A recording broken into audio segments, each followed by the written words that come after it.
class here. This will be class number 5 of our series on Creation Science 102. We're up to the part about dinosaurs and are they mentioned in the Bible.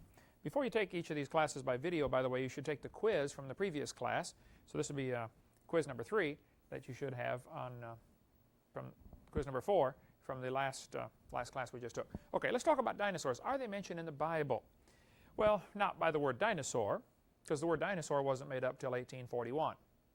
In the Bible, at least the King James Version, was written in 1611, which is before 1841. So, of course, they didn't use the word dinosaur. They used the word dragons. And yes, they are mentioned in the Bible. If you read the book of Job, Job's interesting. It's got 42 chapters. It's pretty much dead center in the Bible. Most people that have studied this will say probably the book of Job was written, or at least took place, shortly after the flood in the days of Noah. The logic for this saying that Job is probably actually the oldest book in the Bible. The rest of it, like Genesis, Exodus, Leviticus, Numbers, and Deuteronomy, the first 5 books is called the Pentateuch. They were actually assembled. Genesis was assembled by Moses. He's the editor, and then he's the author of the next 4. And since Moses lived right about here, 1,000 years after the flood, the books that Moses wrote are not considered to be the oldest books in the Bible, even though they deal with the oldest time frame. You know, Genesis deals with the creation. But by the time the book of Genesis is over, you're clear up to Abraham, Isaac, Jacob, and just about to Moses, actually, by the time the book of Genesis. So Genesis covers all of this part of history. And then Exodus is when they left, you know, they exited from Egypt involuntarily. But that's when Moses led them out. So this is the time when Moses lived, right about here. 500 years later, we get to King Solomon, King David, King Saul. If it's easy to remember, each of those guys was king for 40 years. King Saul for 40 years, and then King David, and then King Solomon. But that all took place right about 1000 BC is when they started having kings.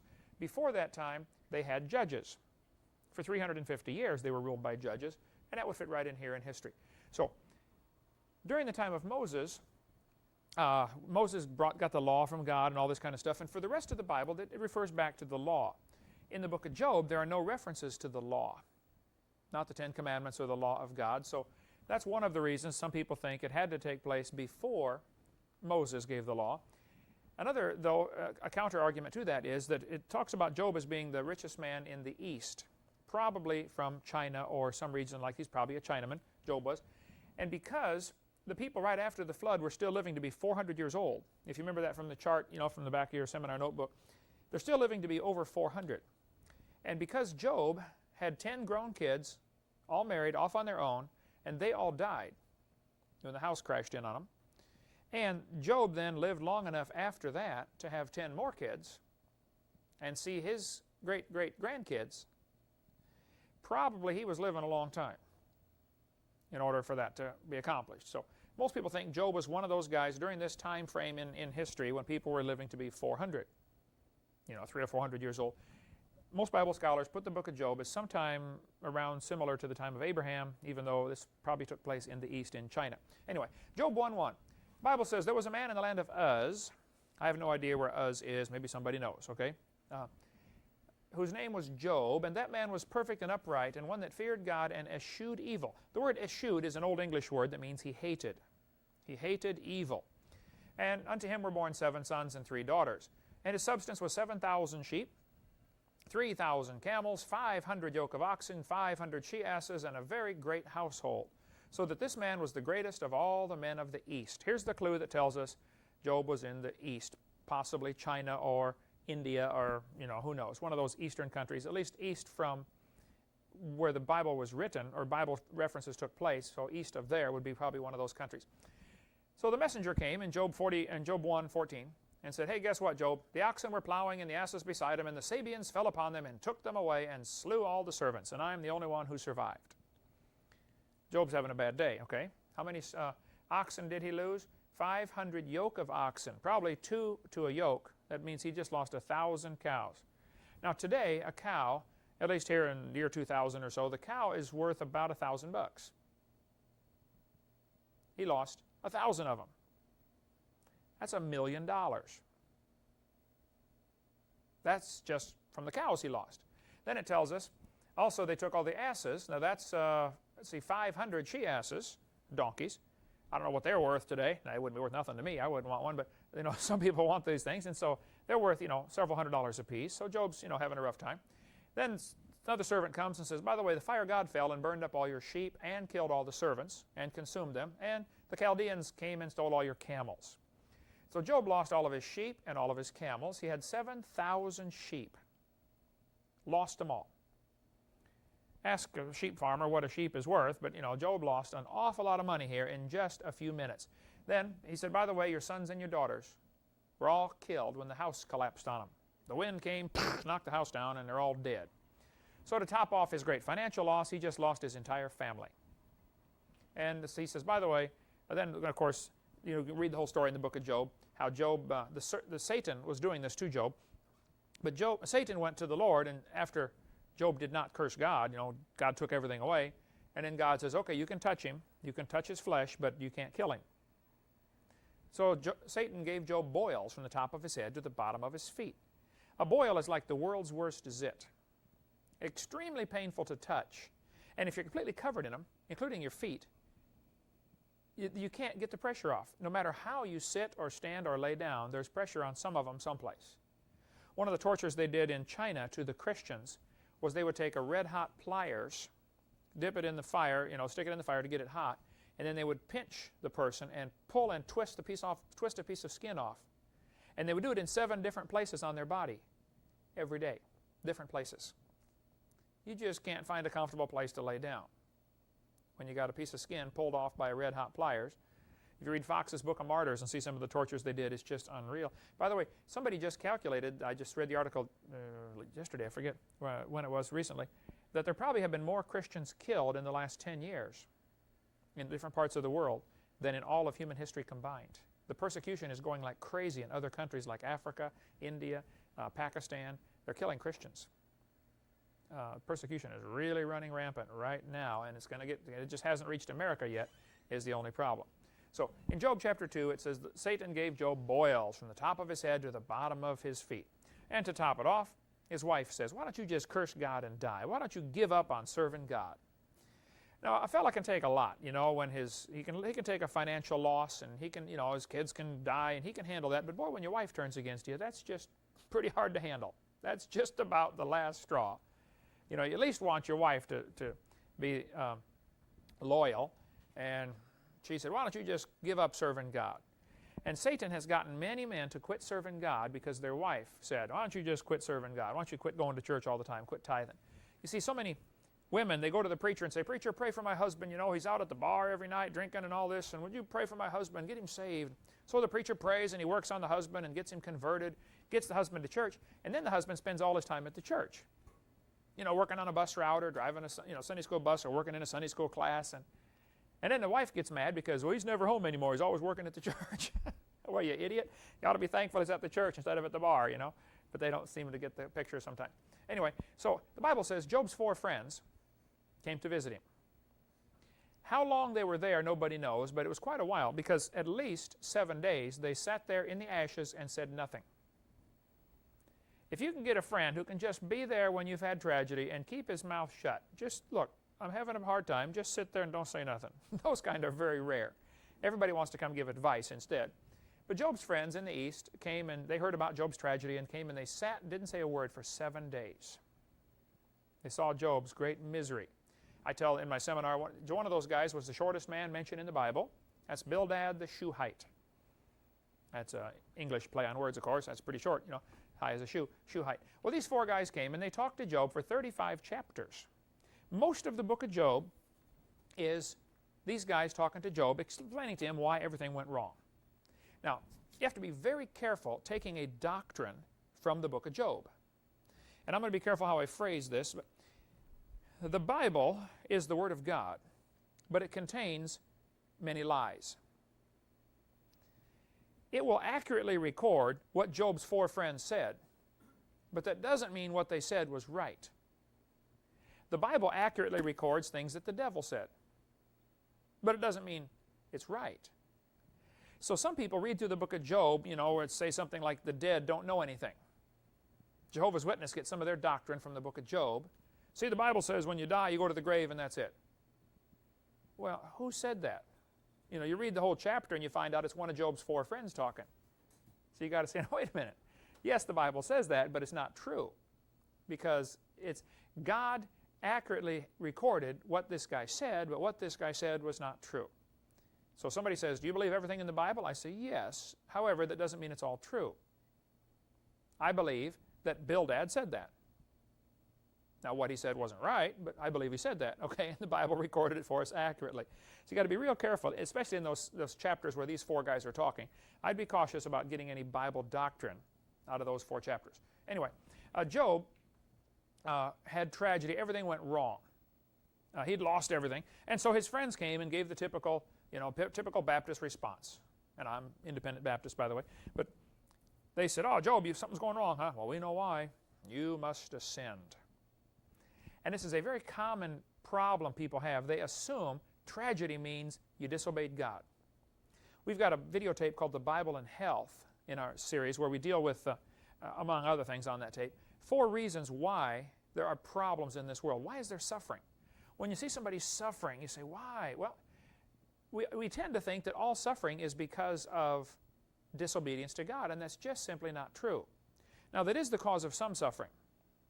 Some suffering is because of your willful disobedience to common sense laws of nature. I mean, if you stand up on the roof and jump off head first into the concrete, your head's going to hurt. And that's not God's fault. That's your fault, okay? If you go out drinking and you get drunk and you get in a car wreck and you get your arm cut off, well, that's not God's fault. That's just flat stupid. I mean, you did it yourself. And I've got scars on my body from just plain dumb stuff that I've done through the years, and probably you all do too. We can't blame anybody but ourselves. Some suffering is just because we just live in a human body and it's prone to suffering. Jesus got tired, didn't he? Laid down in the ship and went to sleep. He was thirsty on the cross. He said, I thirst. What does that mean? Because he's suffering, he's sinful? No. Some suffering is just natural suffering. I mean, it just comes with being human. See, you got to figure out, we're eventually going to die.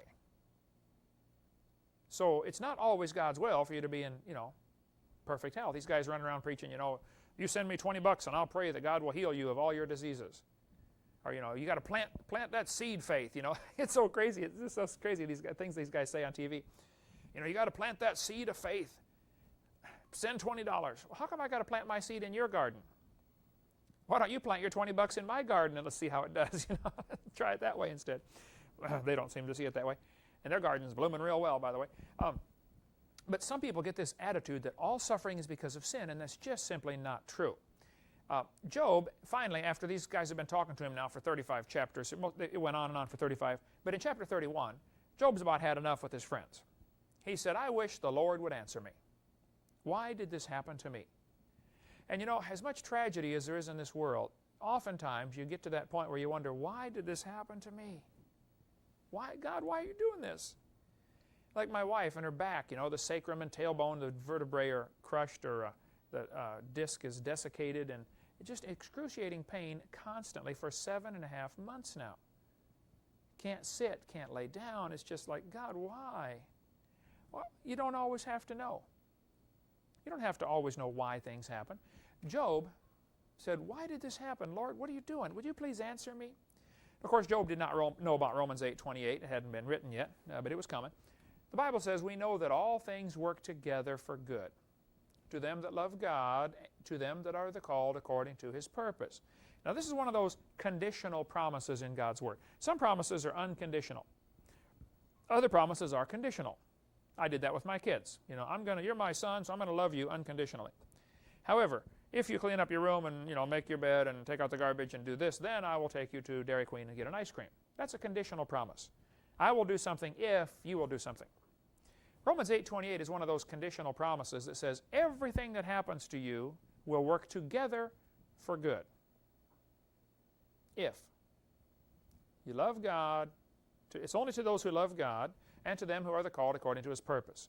Now, the verse does not say everything that happens is good. It says it'll work together for good. And the illustration I use is, have you ever been hungry? Anybody here ever been hungry before? Suppose you come to my house, you knock on the door. Brother Hovind, I'm hungry. I'm a teenager, he's hungry all the time, right? I say, Brother Hovind, I'm hungry. I say, man, come on in, I'm going to fix you up. Boy, just open your mouth. Here, I got a cup of flour. Eat that. You say, ugh, a cup of flour? That wouldn't taste too good, would it? Well, how about a teaspoon of salt? You want a teaspoon of salt? Would that taste good? No. How about baking soda? Let's pour that down your throat. See how that tastes. No. Well, how about a half a cup of Crisco? Anybody like to drink a half a cup of Crisco?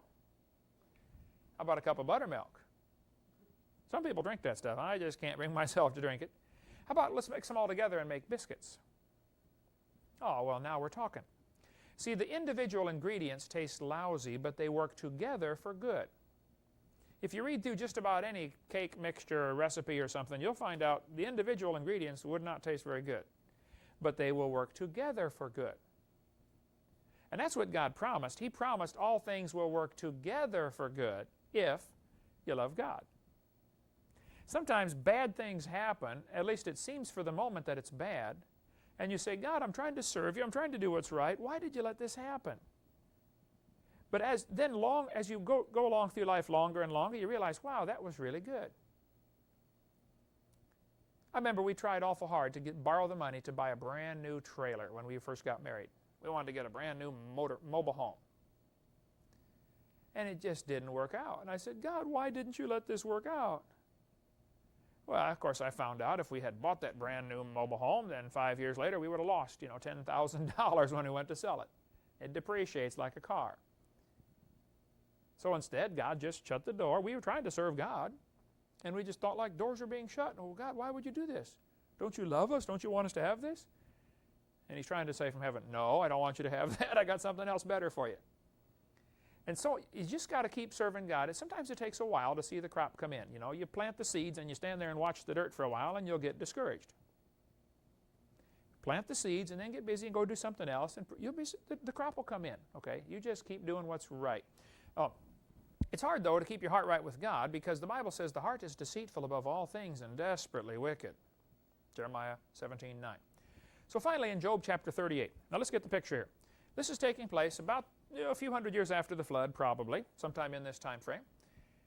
Job has been sitting there listening to his friends, arguing with his friends for 35 chapters, probably for several days.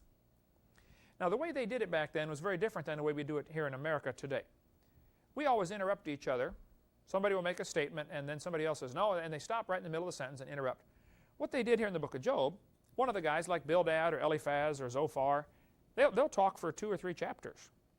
Everybody sits there quietly and listens while the guy talks on and on and on. Then when it's the next guy's turn, he gives his response. I went through my Bible and added up how many verses each of those guys spoke. And I've got the total in one of my old Bibles. It's falling apart now, but it was interesting to see Job spoke quite a bit in there. And Eliphaz and Bildad and Zophar, and later on Elihu, the last guy, the 4th guy, he didn't say nothing until he got about to chapter 32, I think. Elihu finally speaks up. One of the guys, I forget which one now, but one of Job's friends said, I know I'm telling the truth because I saw a vision. In the night, my hair stood on end and I saw this vision, and so I know I'm telling you the truth. I get real nervous when I get these guys telling me, they got a vision from God about God's will for my life. Right away, red flags go up. Wait a minute. God can talk to me just fine. He doesn't need to give you some kind of vision in the night. What the guy was trying to say is, I've had a superior spiritual experience. Therefore, I'm better than you spiritually. And we get that same thing happens today in Christianity where you get some person that says, I spoke in tongues, or I did this, or I did something else, and therefore, I'm better than you are spiritually. That's what they're implying. And some of them, of course, really honestly believe that. They believe they are better than you because of some experience they had. And that would go off into a long discussion, which I'm not afraid to get into. We just don't have time right now. Job answered the Lord. Job chapter 38. Then the Lord answered Job out of the whirlwind. Now, God's going to speak to Job. There was a fellow in the Bible, had 2 sons, Jacob and Esau. How many remember that story about Jacob and Esau? Isaac, the old man, is blind, and he's old and he's dying. And he calls his son Esau in. He says, Esau, I want you to go catch a deer, kill it, and make me some venison, and I'm going to give you the blessing before I die. You all know that story. Esau takes off to go get a deer. Well, the mother heard this and called her other son Jacob and said, hey, come here, Jacob. Go get some sheep. Go get 2 sheep. I want you to kill them. We're going to Now, take the wool off of one. I'm going to cover the back of your hand since your brother's hairy and you're not hairy. I'm going to cover the back of your neck in case your father decides to feel you. And I'm going to cook the venison or cook the lamb to make it taste as much like venison as I can. And you know the story. They brought the lamb in, and the dad said, "You sound like Jacob, but you feel like Esau." The dad got in trouble because he went by the feeling instead of by the voice. And we get the same thing in Christianity today. We've got an awful lot of people going by the feeling instead of by the Word. The question is, what does the Word say? I was in a big argument this week, 2 days ago in California, with one fella who says, you know, this Dr. Hugh Ross, who's a very nice man, you know, he says, he has to be right. He's such a nice guy, you know. I said, now, wait a minute. You don't go by feeling. You don't go by what a nice guy he is. You go by what does the Word say. And if somebody tells me it's a local flood in the days of Noah, and my Bible says it was a worldwide flood, I'm going to go by what the Bible says, and I don't care how nice the guy is. It doesn't matter. And I don't care if somebody has a feeling. You get in trouble when you go by feelings. You have to go by, thus saith the Lord. What does the Word say? And anyway, that was Eliphaz and Bildad and Zophar's problem. They kept going by their feelings, which is a big problem in Christianity today when you get into this psychological analyzing people's problems psychologically instead of scripturally. And I'm not against, you know, psychology. I minored in that in college. But we got an awful lot of these guys going around trying to solve everybody's problems with biblical psychology. And I just think you ought to put up some cautions and say, wait a minute, let's just stick exactly with the Bible. What does this book say? Go by the Word. Okay. So the Lord answered Job out of the whirlwind. Now, if a tornado ever starts talking to me, I'm going to pay attention. And the Lord said, who is this that darkeneth counsel by words without knowledge? That phrase, darkeneth counsel, he tries to hide good advice. There's some good advice, and he's trying to hide it. Words without knowledge. Boy, we got plenty of that going around the world today.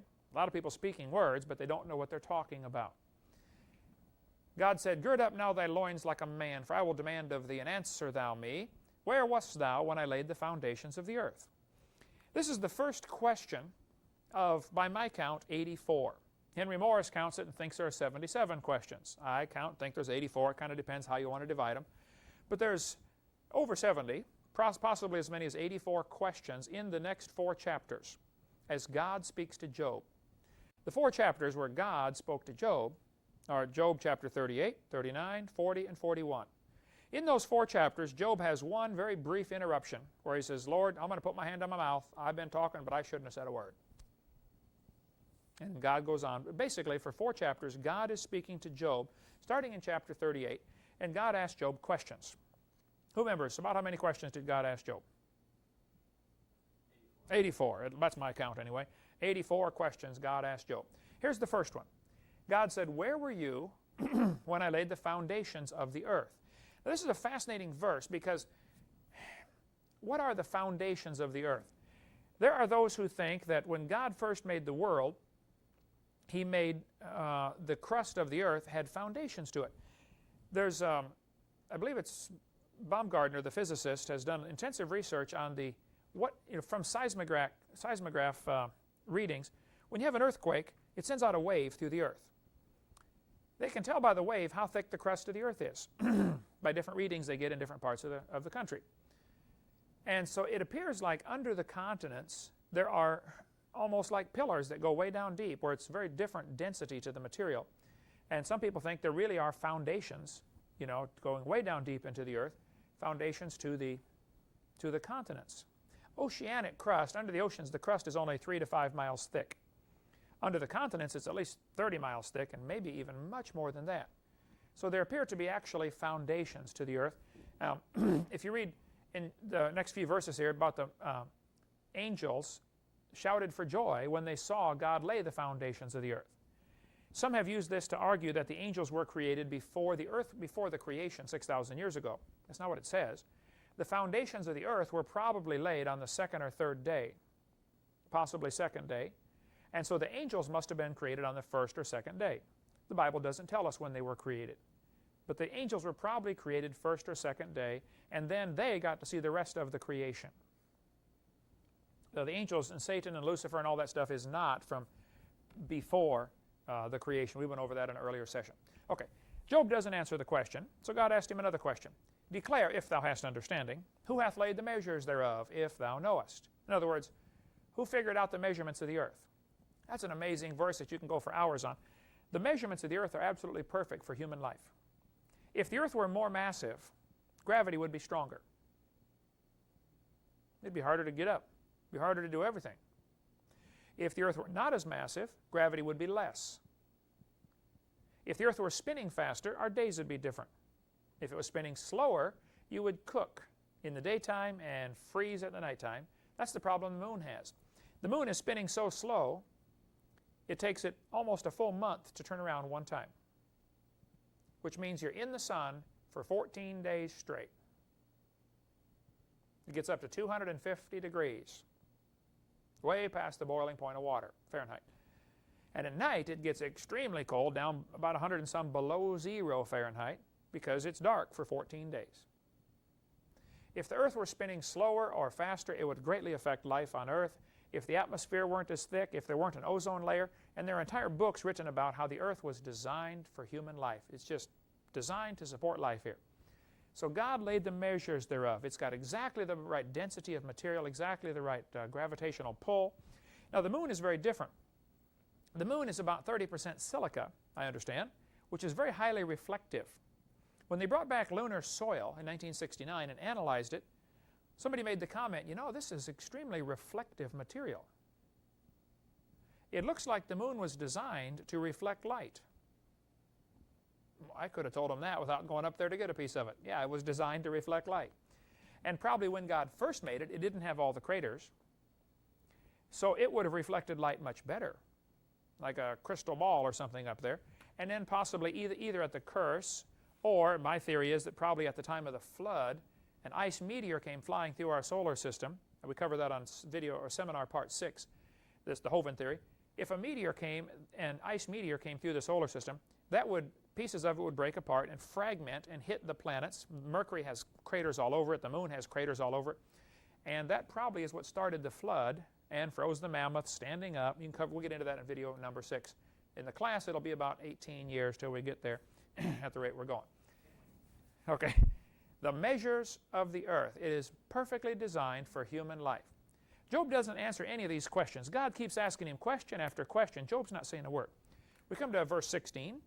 And the Lord said, hast thou entered into the springs of the sea? Now you realize this was written back shortly after the flood, probably, in the first, 500 years for sure. And God said, Job, have you entered into the springs of the sea? Well, nobody knew there were springs in the sea until 1977. Here we've got a scientific discovery in the last 30 years that God told us about over 4,000 years ago. Science is very slowly catching up with a few parts of the Bible. I don't think they're ever going to catch up with the whole thing, but they've caught up with just a few parts. There are actually springs in the sea. They go down to the real deep parts of the ocean, and there are vents. Sometimes it's bubbling up boiling hot water. Sometimes it's clear water. Oftentimes it is fresh water. You have freshwater vents coming in the bottom of a saltwater ocean. When I was in Hawaii last week, we got a helicopter and one of those tour things, you pay them $80 and you fly around. They flew over one of the areas of the island where Gomer Pyle has his house. It's for sale, by the way, $5.5 million if you want to buy Gomer Pyle's house on the island near the town of Hana, H-A-N-A. But in that area, you notice it's lava everywhere from a volcano. There's a cliff of lava, and there's waterfalls just shooting out of the side of the lava. It rains on top of the mountain. The mountain is so porous, it soaks up all the water, finds a channel, and comes squirting out someplace else. I bet we saw 500 waterfalls in that just quick tour with a helicopter around that island. Waterfalls everywhere. And they weren't all just like a stream running and falling over a cliff. They're just starting in the middle of a cliff and shooting out. This is similar to probably what's happening at the bottom of the ocean.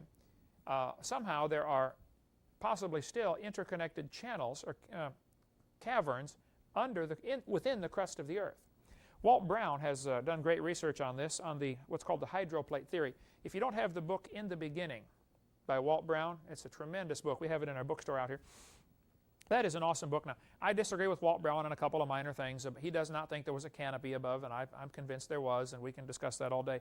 But he's got great research on the hydroplate theory, how that when God first made the earth, there was a layer of rock for Adam and Eve to live on, the dirt, probably 10 or 20 miles thick. And then under that was interconnected chambers of water. And that water under the crust of the earth, it's mentioned in Psalm 136, it's mentioned in Psalm 24, how the earth was founded upon the seas. That water is probably what came shooting out to the surface at the time of the flood.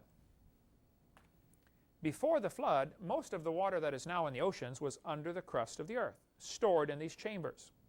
They came shooting up to the surface, and the Bible has numerous references to that. And if you get the Defender's Bible by Henry Morris, you can get that through our bookstore on our website. Tremendous Bible with footnotes on all sorts of interesting things. Henry Morris, the president of Institute for Creation Research for many years. He's got a lot of stuff on that topic there. Okay. There are springs in the sea. Possibly there are still interconnected channels within the crust of the earth, like a honeycomb, like we have caves all over. Missouri, just Missouri alone, has 5,000 caves. Many have never been explored. I've been in so many caves. I like going spelunking, as they call it. I was in a cave once in Tennessee. When I saw the opening to the cave, I said, we're not going in there, are we? And Kurt Wise, who's a brilliant man, teacher at Bryan College, he was with me. He said, yeah, let's go in. I've heard it's a really neat cave. You had to decide when you went in the cave, the opening was about as wide as this room and about that high. It was probably as, you had to decide when you started, you had to slide through. You had to decide if you wanted your face to the left or your face to the right, because you couldn't turn your head over as you went through. It was that tight. So I put my face down and I started sliding through this mud, and slid about, scooted about 20 feet. Finally, you come out and you're in this huge room. And we spent the rest of the day with our flashlights going around exploring this gorgeous cave. But that was the opening, that high and that wide. But then we had to, of course, slide back out to get out of the cave. And then later that day we went to the Hardee's restaurant or something. We're standing there with just mud, dried mud, caked on both sides of us. There's two PhDs standing here ordering a hamburger, and the lady's looking at us like, where'd you guys come from anyway? I thought, I wonder what's going through her mind right now. Just give me the hamburger, would you, lady? So there are caves all over the world, is the point. There are probably within the crust of the earth, even under the ocean, caves, cavern systems. Most of this is probably left behind from the time of the flood, when the pre-flood caverns under the crust of the earth that used to hold all the water collapsed. Many of them would collapse, but not totally. There would be pockets of water trapped. There's possibly still interconnected, and there are springs of water shooting up in the sea. And that could be an entire study just on that topic. Okay, last thing we'll talk about before the break.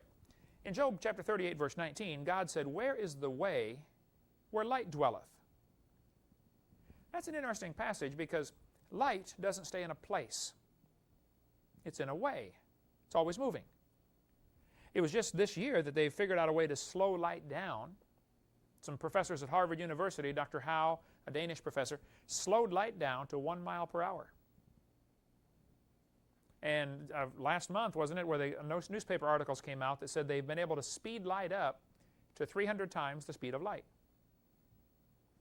We covered that on video number 7. We got all the documentation on that when you get into, because critics will say, if the stars are 10 billion light years away, the universe must be 10 billion years old. Well, there's a lot of problems with a statement like that. You can't measure 10 billion light years away, first of all. You can only measure maybe 20 to 100 light years max. Secondly, we don't know that the speed of light's always been a constant.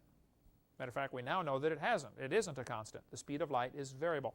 Einstein's theory was the speed of light is constant and time changes. No, maybe so. But maybe Albert was wrong. Maybe time is the constant and the speed of light changes. It appears right now that he was wrong, at least on that point. He's a brilliant man. I'm certainly not as smart as he is. But certainly we know that the speed of light is not a constant. And the third point I make on the starlight question is, if God can make a full-grown man and a full-grown woman and a full-grown garden, he can make stars and light at the same time. A full-grown universe. So it's not a problem at all. So this is neat how that light dwells in a way. It's always moving. He didn't say where is the place where light dwells, because light doesn't stay in a place. If we shut the lights off in this room, right now there's 10 lights in here, 12, 14 lights, putting off light, okay? And this gets into a long discussion, which we won't get into here. There are 2 different words for light in the Hebrew language and only 1 in the English. I would say that is a light, but it produces light. We only have 1 word. They have 2 words. Or is the Hebrew word, the English equivalent of the Hebrew word, which means the light itself. And M-A-O-R, I believe, is the word for the light source. So God made the light in Genesis chapter 1, the first few verses. Later on, He made the light source. 2 different Hebrew words, carefully distinguished there. Fascinating footnotes on that in the Defender's Bible, Henry Morris's stuff right here. So light doesn't stay in a place, it's in a way. It would have been scientifically inaccurate for God to say, where is the place where light dwells? Because light doesn't dwell in a place. Light is in a way, it's always moving. Now nobody understands what light is, and I taught physics for years, I'm telling you, as far as I know, nobody knows what light is. We know what it does, we can do things with it, but we don't know what it is. Is it a wave or a particle or a photon? Those don't really describe what it is. And so if you get an answer to that, I'd love to hear it. Okay, when we get back, we'll talk more about some other scientific things stated in the book of Job 4,000 years ago, before modern man never knew about it. Take up that kind of stuff after the break. In Job 38, verse 4, the Lord said, by what way is the light parted, which scattereth the east wind upon the earth? Now that's an amazing verse. That's talking about weather patterns. The Bible is telling us here that the light causes the wind. Now the weatherman didn't understand that, as far as I know, until just really the last 100 years or so. Sunlight shines on the ground and heats it up, makes the air expand above the ground. Expanding air pushes out. Contracting air will pull in. So as ground cools, the air above it is going to cool, and it's going to make the wind go that direction, toward that area, whereas as the ground gets hot, it's going to expand and the wind will go away from that area. So the wind patterns are driven by the light. Exactly what God said 4,000 years ago. Now we're too far here in Pensacola to feel, where I'm at least, 6 miles from the beach, we don't feel the sea breeze. But people that live right on the beach will tell you, in the daytime the wind blows one direction, at nighttime it blows the other direction. This is because land and water cool at different rates, and they absorb heat at different rates. In the daytime, the dirt is going to absorb heat faster than the water. So the land will get hot quicker if it's sunny. That causes air to rise, and the wind blows in off the water. You get an onshore breeze in the daytime, normally. At night, the ground cools off faster than the water, and so you get an offshore breeze at night. Usually about sunrise or sunset, you have neither one. No breeze at all. Of course, there's always exceptions to this, but it's kind of a general rule. If you want to see the Gulf out here, flat calm, no waves at all, or very few waves, go out at just about sundown or just about sun up, and you should find a time where there's very few waves, very little wind going on. See, the wind causes, or the light causes the wind patterns, and God said that a long time ago. God said in Job 38, canst thou send lightnings? Can you imagine if you had the power to send lightning? Boy, it's a good thing I can't. How many of you can think of somebody that's lucky to be alive because you can't send the lightnings? You think of several, right? God's saying to Job, can you send the lightnings? You know, one lightning bolt, one of the big ones, can produce enough electricity to light the whole United States for hours. There's an awful lot of energy in this lightning. And if we could just figure out a way to harness that, boy, you'd be rich. If you could, I've been hit by lightning once. I hope it never happens again. I was climbing down an aluminum ladder. We were fixing the roof up in Arkansas for my father-in-law, and putting a new roof on. Storm was blowing in, so we just threw some tarps over it and said, get off the roof quick. I'm climbing down the ladder, just about to touch ground, and lightning hit the ladder, as far as we can figure out. Went through the ladder, and part of it through me, jumped through my right leg into the mud puddle under me, knocked me up in the air about 2 feet. I fell down and broke my elbow on a rock when I hit. And every fiber in my body was just alert, like, wow, I'm really alert, very high voltage. And I probably did not get the full, strike of the lightning, but it hit, right there. People have been killed by lightning. There's one guy who's been hit 7 times and survived. He's in Guinness Book of World Records. One time it hit him on top of the head, knocked a hole in his hat, and burned all the hair off his left leg, I believe, as the lightning went down his left leg. It does strange things. That's another whole interesting story when you get into science, just studying some strange things lightning has done down through the years to people, and people who survived it, and of course many haven't. Right here along the Gulf Coast in Pensacola, my understanding is we have more lightning strikes than any place else in the world. This within a few hundred miles of here is the lightning capital of the world. I've heard that anyway. There is at least 1 or 2 people killed every year by lightning in this area. There was a kid killed in, I think it was Navarre or Pensacola Beach or someplace along here a couple years ago. He's out there standing in the edge of the water in the ocean, and a bunch of his friends are swimming. Lightning came from about 20 miles away. Boom! Hit him on top of the head, killed him. That was several years ago here on the Gulf Coast. Off track. Anyway, God said, can you send lightning? Now, what happened here? In these 4 chapters, God asked Job at least 84 questions by my count. Job never answered one. He asked him question after question. Maybe you can count, see if you get a different number. You'll find it is a little difficult to count in some places. Is it 1 question or 2 questions? But God just asked Job question after question, and I'm convinced God was not looking for an answer. God was looking to change Job's attitude. These are the same kind of questions that sometimes dads have to ask their kids. Brother, you have 4 kids, right? Right? 4 children? You know how it is. Sometimes kids you have 3. Okay, I have 3, 1 of each. Kids get to a certain age, and they start to get kind of cocky, and they think, they ought to make the rules around the house. Your son's probably not there yet, is he? To that point. Is he? Okay. The kid comes in one day, he says, hey, Dad, listen, I believe I should be allowed to stay out till 4 in the morning with my friends. After all, I'm 10 now. The dad says, hold on just a minute, kid. You'd like to know why you can't stay out till 4 in the morning. Well, son, let me ask you a few questions. Who pays the electric bill around this house?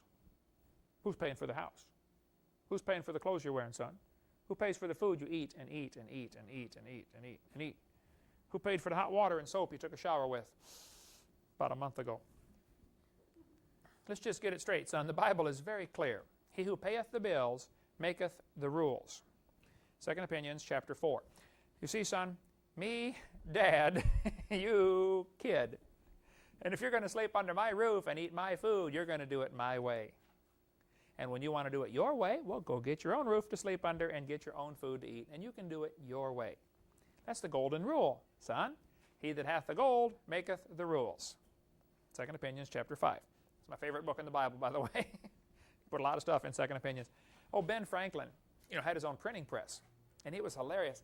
He would get into arguments with people about Scripture.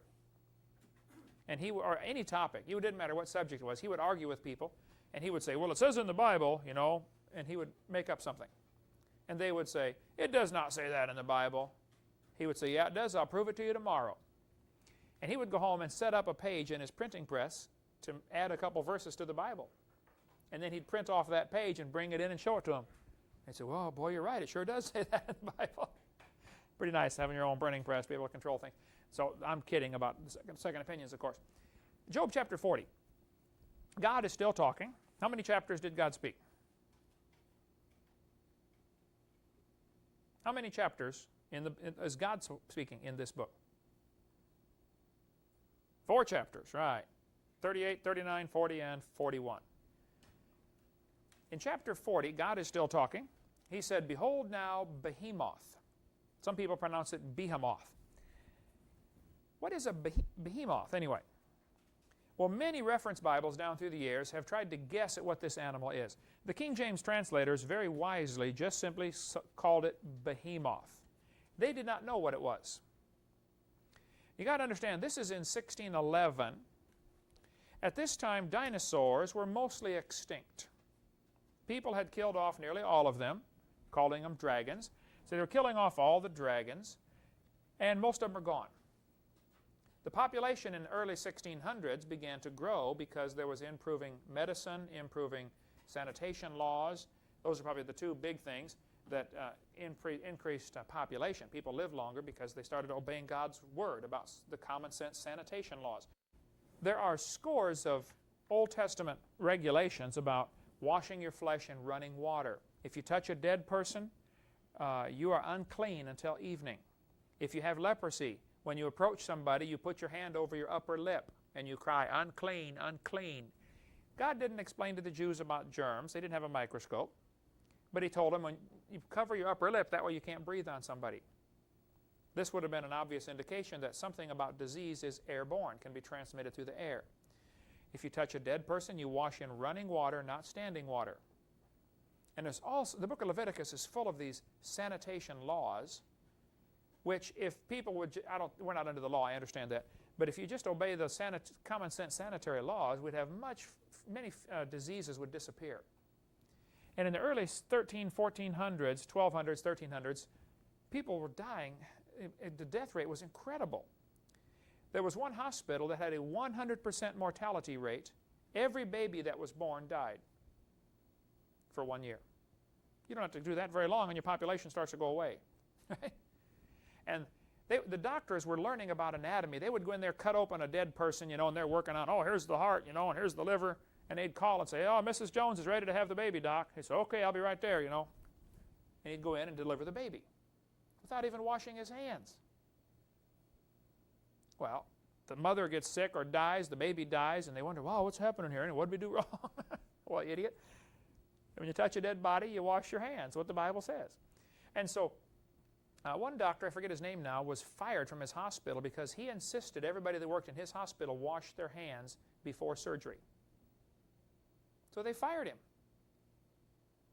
Later, of course, it was proven, the guy was right. Wash your hands. So slowly, in the early 1500s and 1600s, there began to be, number one, a great revival in interest in God's Word. And that quickly led to a revival in common sense sanitary practices, which led to people living longer, which led to a population growth. And if you look at the population growth curve in the seminar notebook, everybody agrees about the early 1600s, the population began to grow from about 500 million total population in the world, and just 150 years later there was 1 billion. It doubled in 150 years. Well, if it had been doubling every 150 years all through history, it would have been huge by then. But people weren't obeying God's Word. Anyway, in 1611, the population was beginning to grow rapidly. King James Version was translated. There was a great increase in knowledge. Modern science really began because of a return to God's Word. People began saying, well, man, if God created the world, I bet there's a reason for it. I bet there's some order to it. Maybe we can discover the order in nature. Because if there's a God, He's certainly orderly, and maybe there's a reason. And they began researching things like, what is light? How fast does it travel anyway? How strong is gravity? Is there a gravitational relationship? And we came up with the inverse square law. And there are thousands of inventions of modern science because of a revival of interest in God's Word. This is the book that led the resurgence of modern science. And nearly all of the early scientists were creationists. And most of them Christians, God-fearing Christians. But just about without exception, they believed there was a creator, and there's a reason, there's a design. One guy, Murray, read the verse in the Bible where it says, there are paths in the seas. You mean there's a path in the ocean? He thought, I wonder if there are paths in the seas. And so he devoted his life to studying ocean currents. You drop a bottle in, see which way it floats. Study it, keep some records. And by studying the ocean currents, just because of that verse in the Bible that says there are paths in the seas, Murray developed our modern oceanography, where you study the ocean and see which way the current's going. And if you're going to sail from here to here, it might be quicker to go this way and follow the current. If your boat only goes 10 miles an hour anyway, if you can gain 6 more miles per hour by following the current, you cut 2 weeks off your transport time across the ocean. Even though it's a longer distance, it's faster because of the currents. And that was all directly because of God's Word. Anyway, here you got a rise in modern science in the early 1600s, and these guys, translators of King James Version, came across a problem. They came across several words. They did not know what they were. Because by the early 1600s, most dinosaurs were gone. A few were still alive, as we'll get into later, but mostly in remote parts of the world. The vast majority of the population had never heard of dinosaurs. Now, the bones weren't discovered and put together till when? When was the first dinosaur reassembled? 1809, right, the iguanodon. As far as anybody can figure out, the first dinosaur put together for a museum was 1809 in England, the iguanodon. So we got a time frame from when dinosaurs are nearly gone and the bones haven't been discovered and put together yet, and in the middle of that gap, King James Version is translated. So these King James translators are brilliant men, the best guys you could have got for the job. One of the guys spoke 45 languages, one of the guys on the committee. Many of them, nearly all of them, spoke more than 10 languages. When I was in Ukraine, they told me, if you speak 3 languages, you are trilingual. If you speak 2 languages, you are bilingual. If you speak 1 language, you are American. I said, oh, yes, sir, probably true. And I just barely speak the one, English. But you studied other languages too, right, brother, besides which ones? Polish? German? Ukrainian, Russian, and now English. Now, and sign language. Okay, good. During this time, they came across this word behemoth. Now, in 1600, you would be hard-pressed to find anybody that knew what dinosaurs were or had ever heard of dragons even. They weren't talked about much in the 1600s, other than by then they equated them to some mythology. But even though people for the last several thousand years had been seeing them and slaying them, and they were becoming very rare. Even Beowulf in 588 slew what they thought was some of the last remaining dragons in their area. So here you got 1,000 more years of dragons being extinct in most parts, certainly in the civilized parts of the world, they were gone. And so they came across the word behemoth and said, wow, what is this anyway? Well, today, some reference Bibles say it might be an elephant or hippopotamus. No, it cannot be either of those from the description, as we'll see later. I think behemoth is the long-necked dinosaur, probably the Brachiosaurus. Now, there are at least 13 different long-necked dinosaurs. The first one they put together for a museum, they named it the Brontosaurus. How many have ever heard of the Brontosaurus before? Fred Flintstone on the Flintstones, drives a Brontosaurus, and they eat Bronto burgers and all that. The word Brontosaurus means thunder lizard. Because when they found these bones and put it together, they said, wow, when this thing walked, it would make the ground shake. Thunder lizard is what the name comes from. Most of the dinosaur names come from Latin, and they mean something. For instance, brontosaur, thunder lizard. The word saur, S-A-U-R, is the suffix which means lizard, okay, reptile. Brachiosaurus means arm lizard. Brachio is Latin for arm, and Brachiosaurus was named that because his front legs are longer than his back legs. Apatosaur, I don't know what apatosaur means, you could look it up in a dictionary, but what happened when they built the Brontosaurus, they found all these bones and put them together, and they didn't have a head. They said, we can't put this thing in the museum with no head, we got to put a head on it. Well, some guy brought a head from 4.5 miles away and put it on the dinosaur, and they named it Brontosaurus. Years later, somebody noticed, hey, that's the wrong head. That head really goes on. I think the head was from an Apatosaurus, and the body was from a Diplodocus. It's not a big deal and nothing to get excited about, but it's sort of like if you're putting together a pile of dog bones, and you're putting together a Chihuahua, and you don't have a head, so you put the head from a Great Dane on it. Well, they're both dog, but there's no such thing as a Great Chihuahua, okay? They wouldn't go together. And there's no such thing as a Brontosaurus. But people still use that word, and it still appears in books all the time. That one of those never existed, but there were many just like that. Okay, the Apatosaurus and the Diplodocus were mixed to make the Brontosaurus.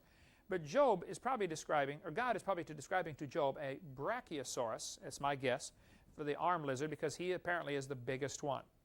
And I tell people, of course, we have the Blondosaurus. You have to talk to her very slow.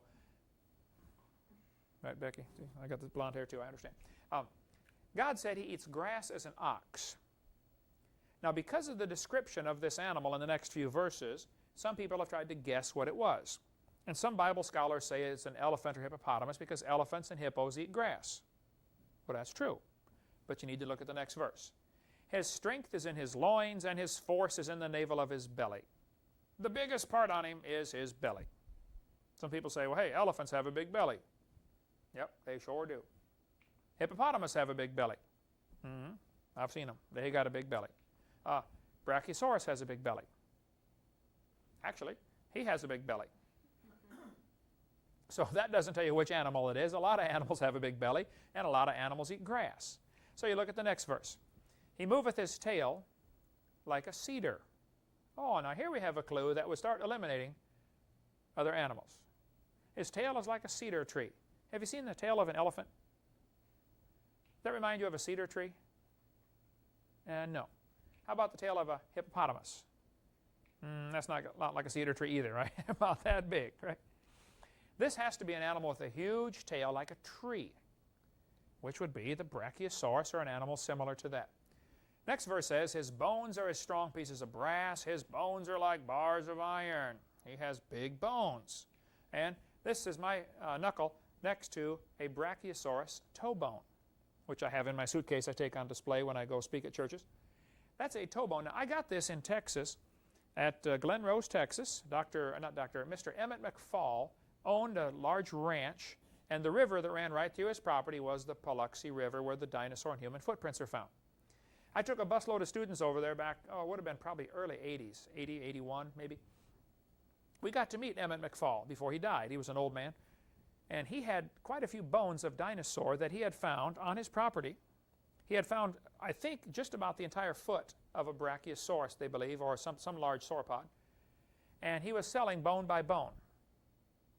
I said, how much do you want for one of those? He said, for the little one there, $20. I thought he was going to say 200, and I still would have said yes. When he said 20, I said, okay, I'll take it. So I bought the toe bone off him for 20 bucks, and I've had it ever since in my possession. But we make castings of that if you want a copy out of real high-density foam, or out of, there's several different materials we can use to make castings. They cost more for certain things than others. You can call our ministry and see if you want a real toe bone to have, or a replica of a toe bone to have, for whatever reason, paperweight on your desk or something. We can make it out of hydra stone, and it looks and weighs just about the same as the original. If you make it out of the high-density foam, it looks just like the original, but it just doesn't weigh near as much for transporting around. This is one of the second toe bones from the Brachiosaurus, called a phalange. Now, this is National Geographic, 1993. You can see the guy standing next to the foot and leg of a Brachiosaurus. I tell people the reason they had those big toe bones is because they had big toes. And you can barely see the toe bones on there, and each one is huge, and we have one of them. Here's a kid taking a bath in a footprint of a dinosaur from Glen Rose, Texas. They had a big foot. And of course they had the big foot because they had a big leg to hold up. There's a man standing next to the front leg of a Brachiosaurus. So when the Bible says his bones are like bars of iron, that's a pretty accurate description. They had big, heavy-duty bones. The biggest one now was found in Oklahoma. As far as the tallest one, it's a new world's record. There's at least 3 records for dinosaurs. The tallest, the longest is another record, and the heaviest is a third record. And it's not all the same animal. The one in Oklahoma, they say, was 60 feet tall. The one they found in China, they said, would take them probably 60 years to dig out of the ground. It was, I think, 150 feet long, nose to tail. Half a football field. They say it probably weighed about 100 tons when it was alive, and 100 tons is equal to 14 standard-sized school buses put together. That means if he were to come by and step on you, you would be deeply impressed by him. You would be road pizza when he got done. Would you be depressed or impressed? Becky, you're the English expert, which is, you don't know. Find out for me. Secretary's supposed to know all that stuff, aren't you? This guy was big, okay? I tell folks, about my new invention that's going to save billions of dollars, for highway department and construction crews, and I'm going to be the richest man in the world because of this new invention. I've invented a shovel that will stand up by itself. You won't need to pay those guys to lean on it anymore. That'll save money for the Marines, won't it, brother? You won't have to have all the guys standing around. Job 40:19 says, he's the chief of the ways of God. Now the Hebrew word reshith is translated beginning, chief, principal thing. He's the biggest animal God ever made. So this animal, behemoth, is Risheth. Risheth, I didn't take Hebrew. I used to know a little Hebrew. He lived down the street, but he moved. He's the chief. He's the biggest animal God made. That would have to be the Brachiosaurus, or something like that. Maybe there's another one similar, bigger, Suprasaurus or something, but the same kind of animal. And you know, this fits the pattern for the way the devil works. Whenever God makes things, the devil tries to destroy them. God makes beautiful things, and the devil tries to wreck them. For instance, God made music. God loves music. Carl Ball's got a neat book called Panorama of Creation. He thinks, and he goes through all the physics in there, and I don't know, I wouldn't preach it as doctrine, but it's very fascinating to study. He thinks when God first made the world, the canopy of ice or water overhead acted as a resonator, so that, especially if it was super cold ice, he says the sound waves, the radio waves from the stars would hit this thing like a giant crystal, a tuner for a radio set, and cause it to put off a signal. So you could actually hear the music of the stars. I don't know if it's true, but it sure preaches good. All right? The Bible talks about the music of the stars. Interesting. God certainly made music. God made our ability to appreciate music. Nearly all of the birds have some kind of song. You know, some of them pretty ugly in my opinion, but some of them are really pretty. A lot of the animals have certain calls to each other. Whales, for instance, can call each other 100 miles away. Incredible. The whales will holler, you know, come home, honey, I'm sorry. You know, 100 miles away they can hear. And the music, all of nature seems to have music to it, which can all be reduced to mathematics and translates into colors, and that goes into a whole other long session we'll get into some other time. But God likes music, apparently. From everything in nature seems to have musical patterns to it. And Satan has twisted it with ungodly music that does not glorify God. The Bible told us we're supposed to speak to ourselves in psalms and hymns and spiritual songs. I've had girls tell me, oh, Brother Hovind, I like music. First thing I do when I go to church, I look for the hymns. No, you're getting the whole idea wrong here. You understand that, Steve? The hymns? The girls look for the hymns? Never mind. Explain that to him later, Becky. So you speak to yourself in psalms and hymns and spiritual songs, singing, making melody in your heart to the Lord. And here we got all kinds of music that does not fit into this category. Some guy asked me one time, he said, Brother Hovind, do you know what you get if you play country music backwards? I said, no. He said, you get your hound dog, your wife, and your pickup all back. Oh yeah, backmasking. I heard about that. You know, this playing music backwards, and it's supposed to have a meaning to it. Anyway, God invented marriage and the family and sex. God made them male and female, and He understands it real well, and He put some rules down. Boys, you don't touch the girls until you're married to them. 1 Corinthians chapter 7. And I tell them, now, if you don't want to touch the girls, you stay away from me. I saw your kind in San Francisco. But God put the rules down because He wants the very best for His creatures. The ideal situation is for a man and a woman who've never touched each other, get married as virgins, and live together for a lifetime. That's God's perfect plan. Anything other than that will cause some kind of problem somewhere along the line. There'll be distrust, there'll be arguing, there'll be fighting. It'll weaken the tremendous marriage bond that God intended people to have. And God said, this is what I want you to do. The Bible says the adulteress will hunt for the precious life. How many people go from partner to partner to partner to partner, get married 20 times, or don't even get married, just live with them for a while, get sick, and go to another one? They're hunting for the precious life. The precious life is to do exactly what God said. You find the right one, you both get married as virgins, and you end up living together the next 75 years, and that's the precious life. The adulteress is always hunting for that. And I would advise young people, even if you don't understand it, even if your friends aren't doing it God's way, you just read what this book says and do it. That's what I did. When I was 16, I got saved, and I was reading this Bible, and the Bible says, keep yourself pure for marriage, and all my friends, of course, are bragging about all their exploits. What about you, Hovind? I said, man, I'm going to wait for God's best. He said, you don't know what you're missing. Well, you're right, probably right. I'll find out. Now they're on their third wife and paying alimony all over the country, and I'm still on my first, trying to train her. It's a little rough sometimes, but anyway. The adulteress hunts for the precious life. Okay, the next verse, and we got to quit here soon. The Bible says God created great whales and every living creature Now this would indicate to me that God made the dinosaurs. Exodus 20:11 says God made everything in 6 days.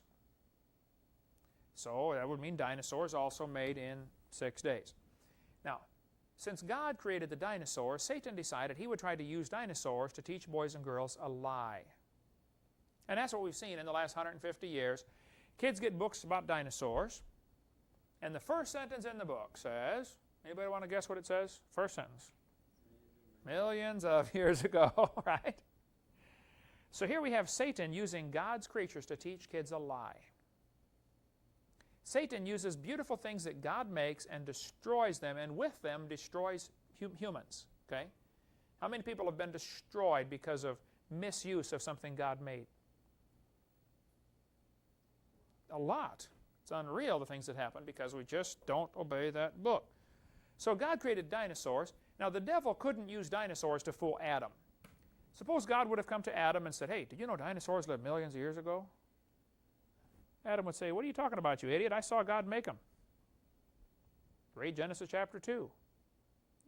Adam saw God make some of the creatures. One of each creature. Now the rest of the world's already full of animals. We get into that on video number 7 about the supposed contradiction between chapter 1 and chapter 2 of Genesis. There is no contradiction there. Adam actually saw God make one of each of the animals. The only person who did not get to see anything made was Eve. Guess who the devil came to tempt? Eve. Adam had seen God do it. He knew what God could do. And you know, we've got a whole generation of young people today that have never seen God do anything in their life.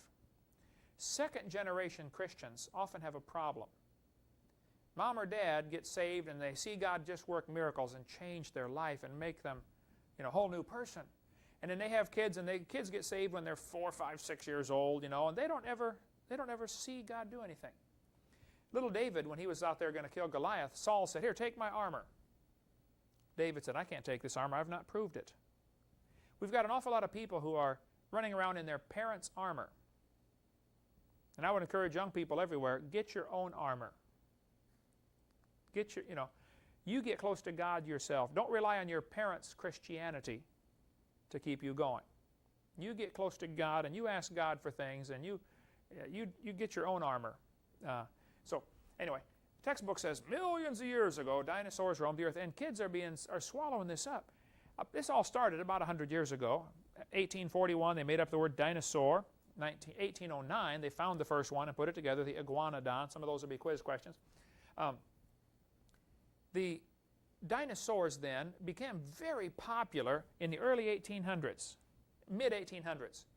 There were companies going out racing across the countryside trying to find dinosaurs. There was real competition.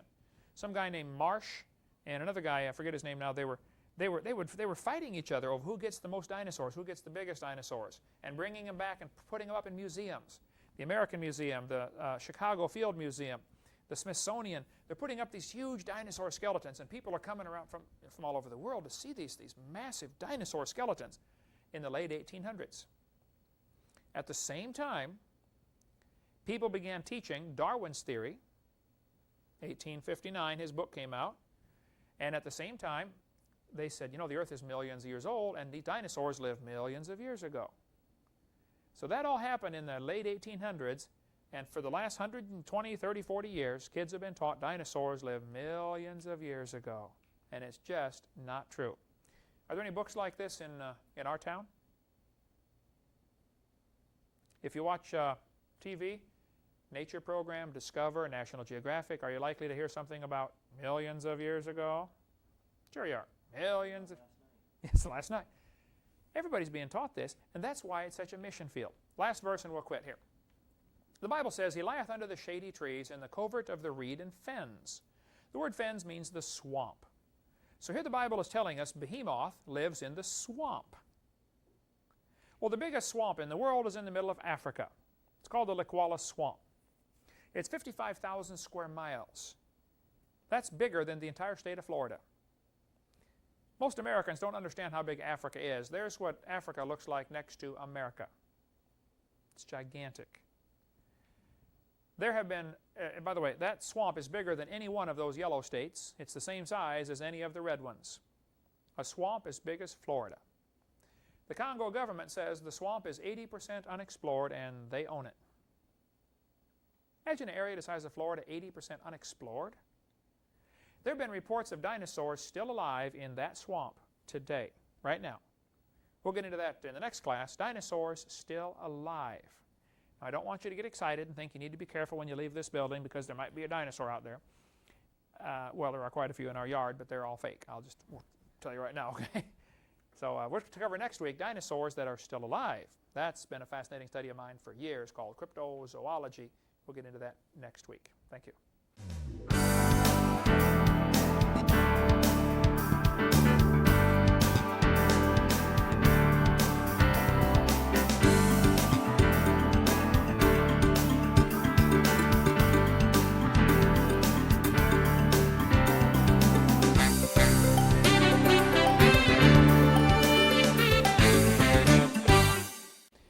Well, thank you for joining us for our class. And you should have finished your quiz by now from the last time. Each session you should take the quiz from the week before and then I'll start in again. In this session we're going to talk about dinosaurs that are still alive. This is my normally seminar part 3B, and I'm going to try to cover a lot of ground tonight instead of chasing too many rabbits because I have spent 20 years studying this topic of dinosaurs that are still alive. I suspect I've read 300 books on this topic. I've read every one I can find at all of the major libraries I've gone to research this. If you go to the library, if it's on the Dewey system, you go to 001.9 and you'll find books on what's called cryptozoology.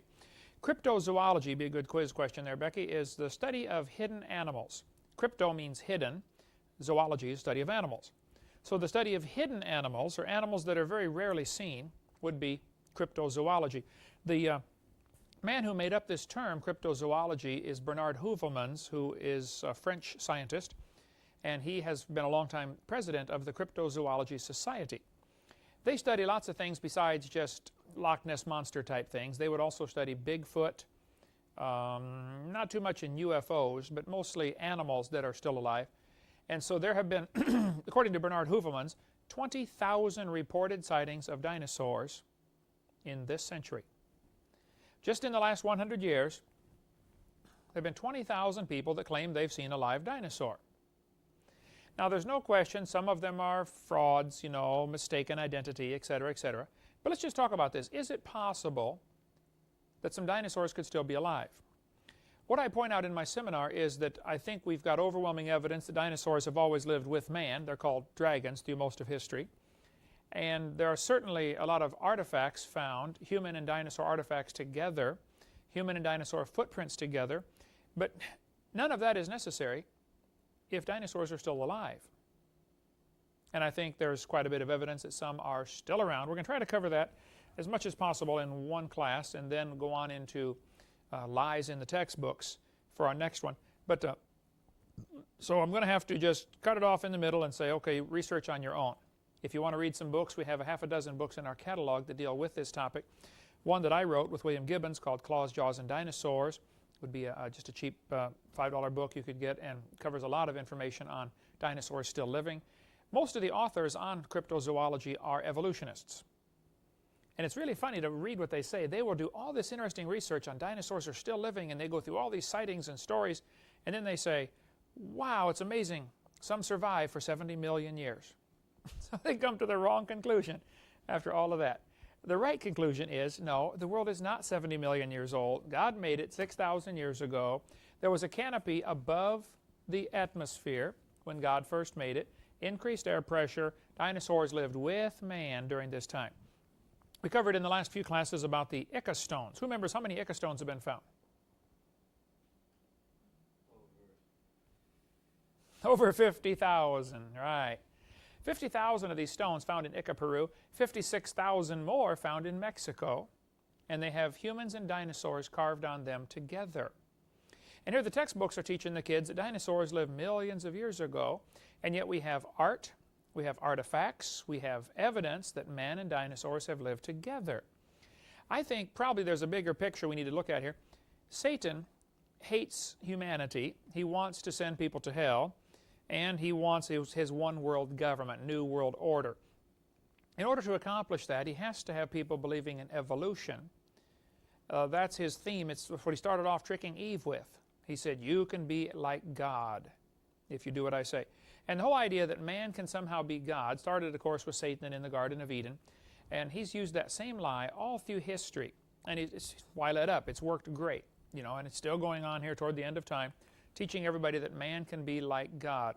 So dinosaurs are one of his favorite tools to use because he can use dinosaurs and teach 4-year-olds about evolution.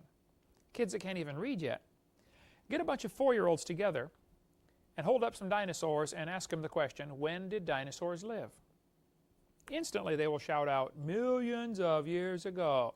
And they don't even know what millions is. But they've already been brainwashed because of the TV, because of the books like this one. I can read about dinosaurs. A book for little kids. First sentence says, millions of years ago. Same thing in Ukraine. They teach this over there using dinosaurs. Millions of years ago. Every country I've gone to, I see the same thing in the kids' books. They use dinosaurs to teach them evolution. Here's a Dr. Seuss book. Millions of years before you were born. Down in the bottom right-hand corner.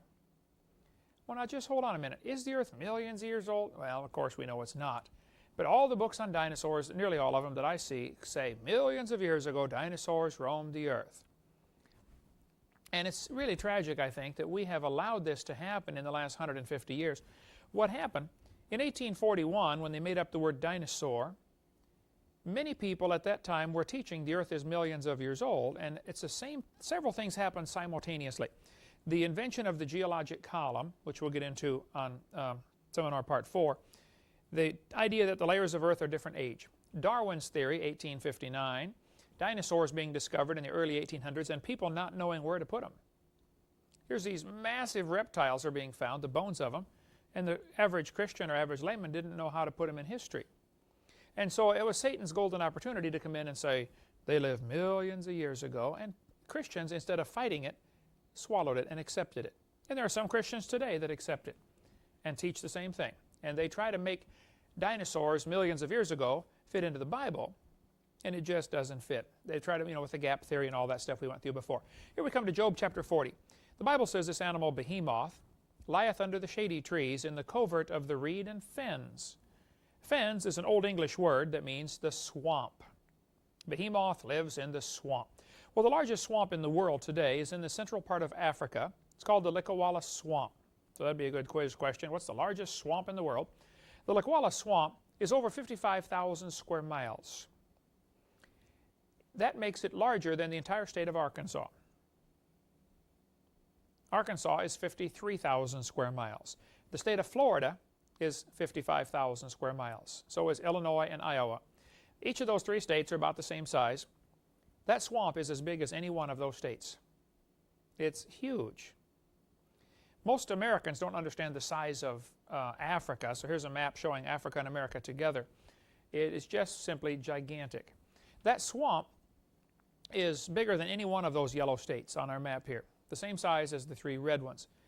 In 1885, Belgium, right next to France, you know, Belgium came down and colonized the Congo.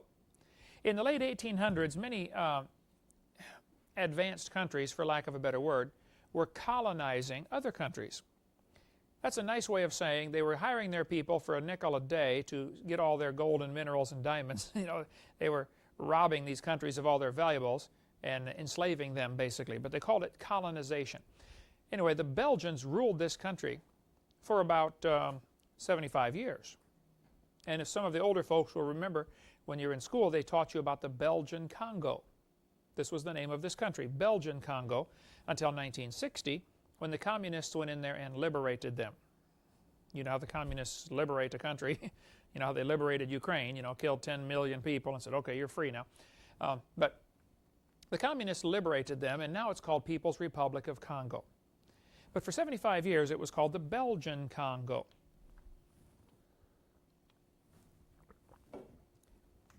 Explorers from Belgium and other countries went into that swamp. After all, they'd taken over this territory, you know, let's see what we have here. Looking for gold and diamonds or whatever. In 1910, this article appeared in the New York Herald. Is a brontosaurus roaming Africa's wilds? Now at this time, the Brontosaurus had just been discovered before that. There were two groups, a guy named Cope, C-O-P-E, and a guy named Marsh, M-A-R-S-H. They were two fossil hunters that were in competition with each other. And they had crews that would go out all over scouring the West trying to find dinosaur bones and dig them out and bring them back and put them together in museums. They each worked for different museums. I think one was for Harvard and one was for American Museum in New York or something like that. Anyway, they had this tremendous competition to go out and look for these dinosaur bones to put them in the museums. They got in a hurry to put one together, put together this big dinosaur they found, but it didn't have a head. So some guy got a head from 4.5 miles away, brought it in, they stuck it on the dinosaur and called it a Brontosaurus. Most of the dinosaur names come from Latin words. Brontosaurus is thunder lizard from Latin. And they said he was so big when he walked the ground would shake, you know. They called him the thunder lizard, Brontosaurus. Many years later they discovered it was the wrong head. There never was a Brontosaurus. They had the body of a Diplodocus and the head of an Apatosaurus. It's not a big mistake. I mean, it's sort of like putting together bones of a dog and you don't have a head. Say you put together the bones of a Chihuahua and you find you don't have a head, so you put the head on there from a Great Dane. Well, they're both dogs, but there's no such thing as a Great Chihuahua. So there's no such thing as a Brontosaurus. It was a mix-up, but it's okay to use the term. If you watch Fred Flintstone, you know, he drives a Brontosaurus and they eat Bronto burgers, and that's all from the Brontosaurus. So in 1910, they did not know about the mistake yet. It had just been put together, I think, in 1890 or something like that, and it was several years before they discovered it was the wrong head. So this article came out and said, is a Brontosaurus roaming Africa's wilds? This is in the New York newspaper, because so many people had gone in there and come out saying, you know, we saw a dinosaur in there, still alive. Now, I think the Lord always has His witness and His testimony in things. And here we have people, scientists and teachers all over the world teaching, you know, dinosaurs lived millions of years ago in the early 1900s. And persistently these rumors start popping up and dinosaurs still living. Just to give, you know, the Christians some hope that, hey, maybe the Bible is indeed the Word of God and it's right. 1948, this article appeared in the Saturday Evening Post. Now, the Saturday Evening Post was a major magazine in the early 40s and late 40s, sort of like Time magazine or National Geographic or something like that.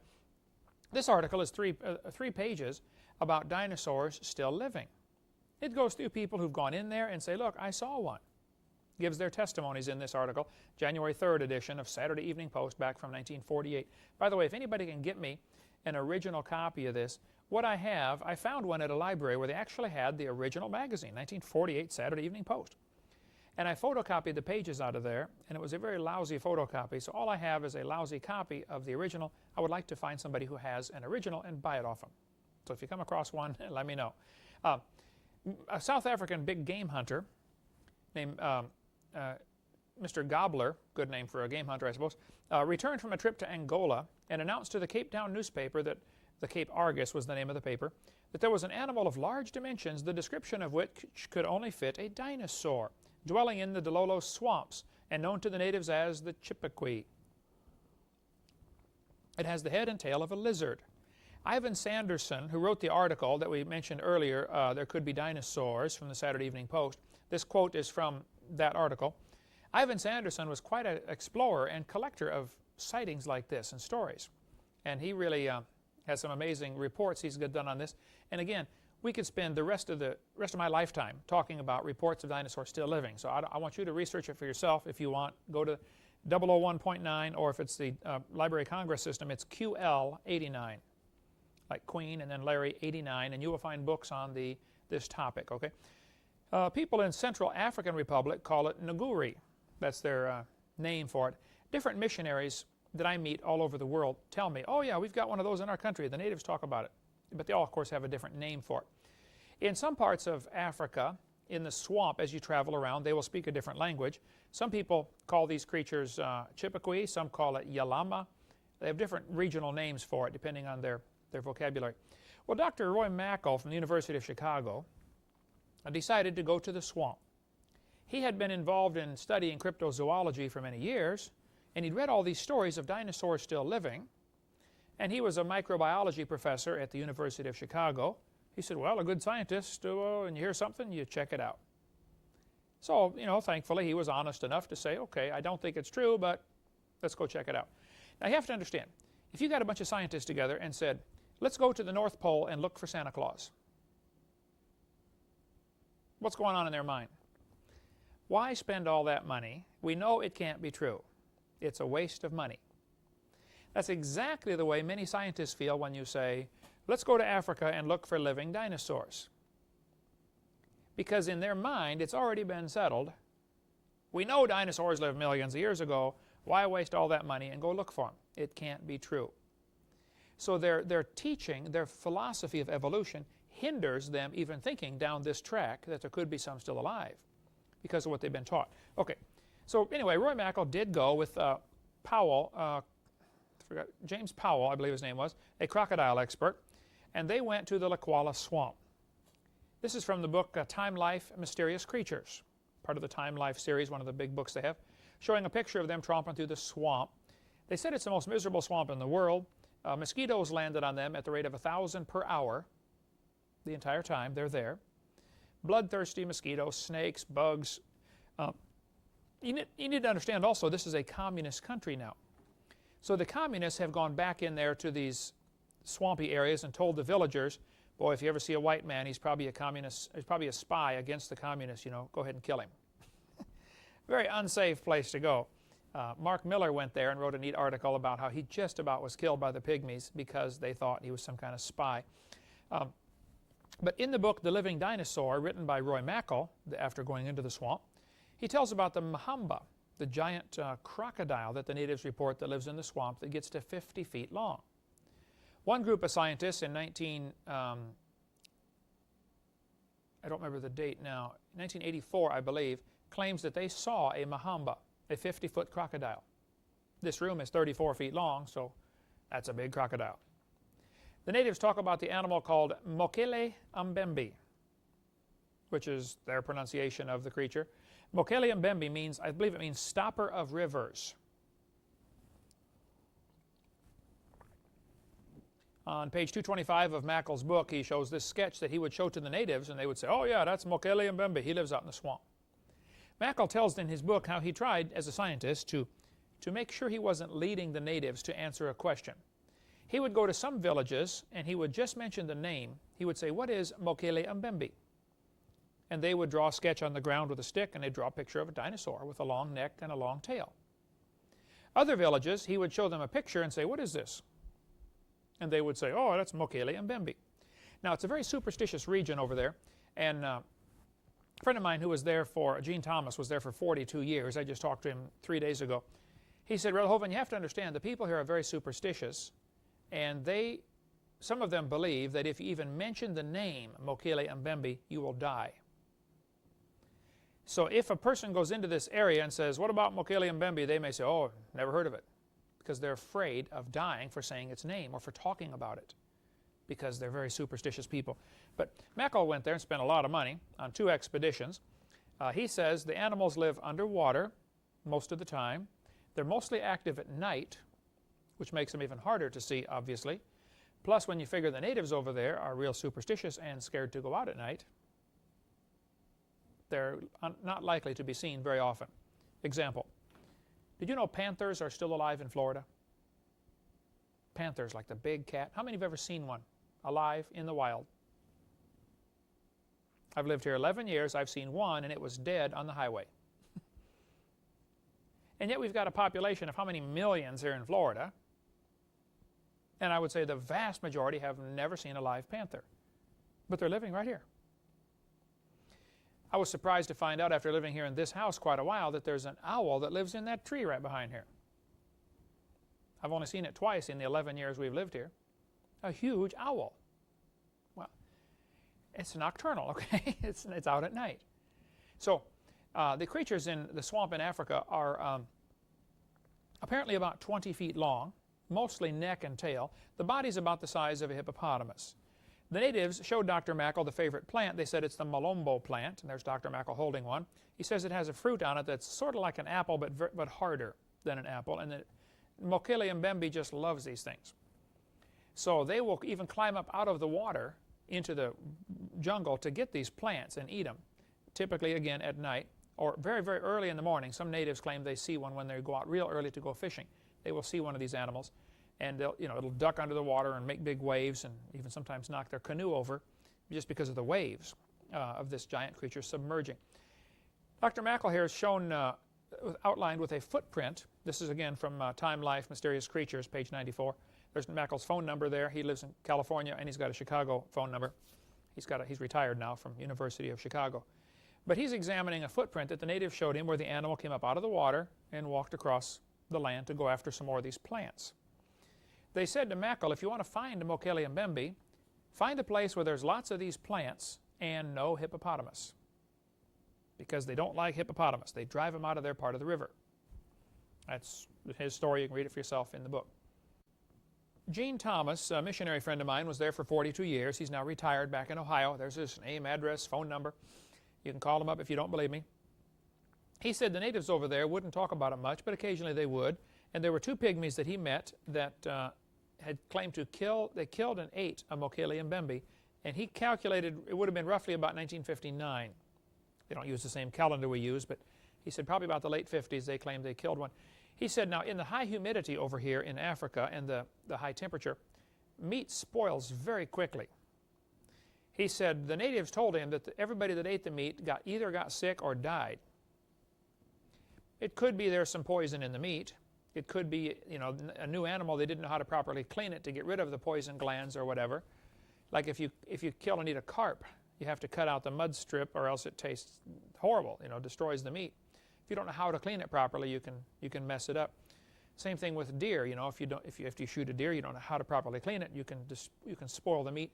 He said, I'm not sure what happened, but they may have gotten sick and died. He said it could be just the animal was so huge they didn't want to waste the meat, and they tried to keep it too long with no refrigeration. Bottom line is, it may just be a story, but the natives said, we killed it, and everybody that ate it either got sick or died, and obviously they did not die. They must have just got sick. But the natives said that these animals will come up out of the river if you surprise them in their part of the river, and they will hit your canoe with your tail and break your canoe to slivers.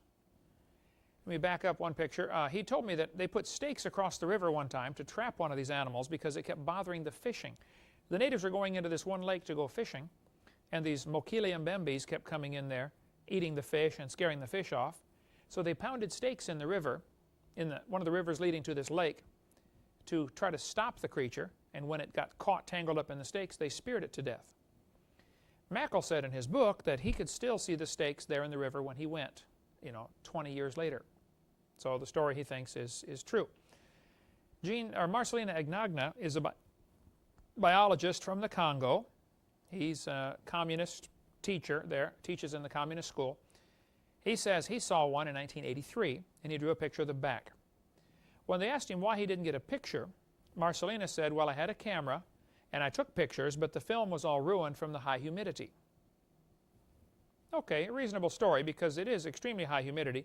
You carry a camera through the jungle sometime and see how well it functions after 2 or 3 weeks of tromping through the jungle.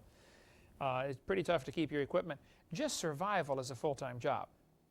Keeping your equipment working is another whole set of problems. Anyway, this is a fascinating article by Dr. Mark Miller, who went to the Congo swamp with a crew, and I'd recommend you get this Far Out magazine. Now, these guys are not necessarily Christians. They're just researchers, explorers, who go do research on dinosaurs still living, all kinds of amazing stuff in this Far Out magazine, that Far Out Adventures. Their phone number right there, or their website, azstarnet.com. Miller said they were captured by the pygmies, and they were going to kill them. And so they got these guys were all in this hut, like 5 or 6 of them. They got all the patches and badges and medals they could find and put them all on this one guy's shirt. And he just marched out and said, I'm an important government representative. They had Boy Scout medallions, security guard patches. And of course, the natives don't know what it is. Made the guy look important. And he went out and said, I demand that you release us right away. Well, the natives didn't know what to do, so they released them all. That's the story he tells in there of how they got out of it. But they just were nearly killed by these pygmies. A group from Los Angeles went there. Herman Regusters and his wife Kia are mentioned in this article, dinosaur-like beast photographed during African jungle expedition. Kia and Herman described the creature. They said they saw it and photographed it, but again, the pictures didn't come out very well. High humidity destroyed the film. He said the creature was dark brown in color. The skin appeared slick and smooth. Now that's interesting. If the skin is slick and smooth, it's probably an amphibian as opposed to a reptile which has scales. Unless it's just wet or muddy, and then you can't see the scale pattern. For instance, many snakes look slick and smooth, but they have scales. So it could be he didn't get a good enough view.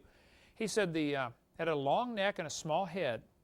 Herman saw it, Kia, his wife, saw it, and on several occasions, and they heard it making a tremendous roar. Now, as far as I know, the only recording available, and I have it in our archives here somewhere, is about a 4 or 5 minute recording that they made of a tape recorder of this creature roaring at night. And it was dark, they couldn't get video footage, but they said it would go roar and then a slapping sound. Strangest thing they'd ever heard. And when you listen to the tape, you'll say, man, that sounds strange. They checked the voice print of this, whatever it was, because they just turned the tape recorder on and let it record while this creature is making its roaring sound. They couldn't even see it. They checked it with all sorts of other animals. You know, what's close to this anyway? What makes this sound? They found it was reasonably close voice print to, I think, a gecko lizard or some lizard, that when it roars, the skin on its throat puffs out, and then the skin slaps back. It's the closest they could find, so they guess it might be some kind of giant reptile making this noise. But Herman and his wife Kia said they heard the creature. Many other members of the expedition, including government officials from the Republic of Congo, saw it and heard it. Here's a story from the Boston Herald newspaper about how that there's an expedition going into the swamp again.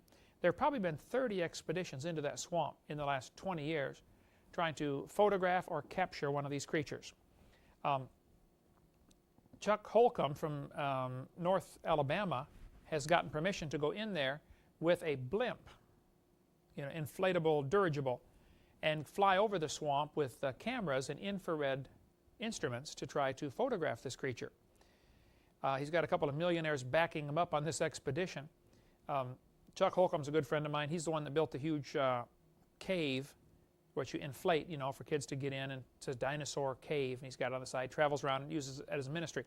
But he's going over there, supposed to be, I think, fall 2000 or spring 2001, and he's going to actually go into the swamp and try to photograph this.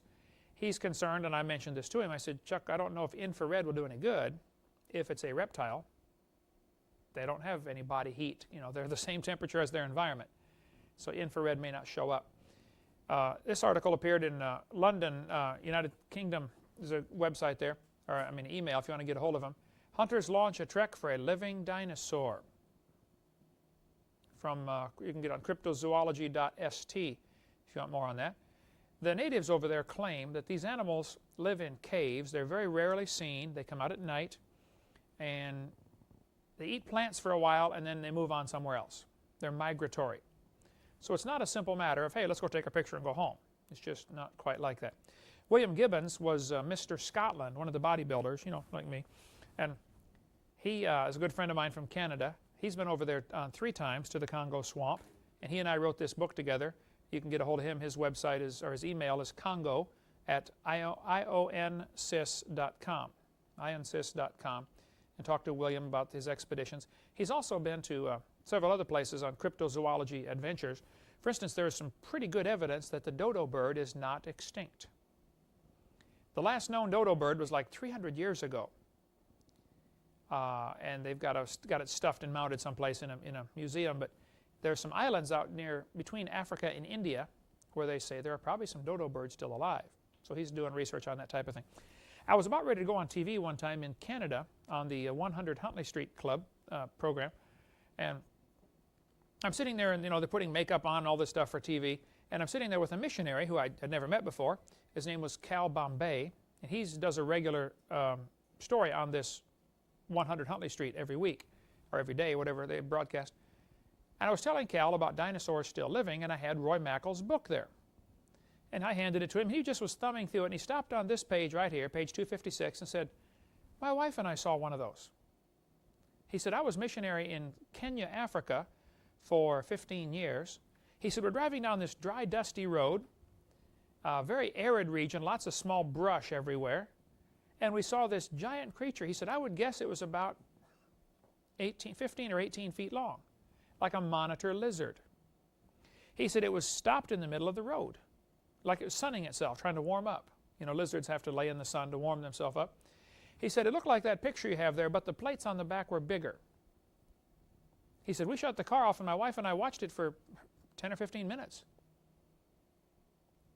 He said, finally it got up and just walked off into the brush, disappeared. I videotaped an interview with Cal Bombay, and it's on the end of my video number 3. You can see the interview with me talking to Cal about the creature that he saw. He, describes it for himself. Down in South America, one of the largest jungle swamp areas in the world is down here, called the Amazon jungle. I flew over the Amazon when I came back from preaching in Brazil and was just amazed at the size of that thing. That jungle is huge. It goes forever, it seems like. But in 1907, Colonel Fawcett from the British Army was down there. He was a member of the Royal Engineers. And he had a reputation of being a no-nonsense kind of guy, meticulous recorder of facts. They sent him down with a crew to mark the boundary between Brazil and Peru. Fawcett reported in the Beni swamps that he saw an animal he believed to be Diplodocus, which would be the Brontosaurus, okay? Only a little smaller version. The Diplodocus story is confirmed by many of the tribes east of the Ucayali River. This is from the book, The Rivers Ran East. You can check it out for yourself back in 1953. Colonel Fawcett's son drew a picture of the footprints that they saw.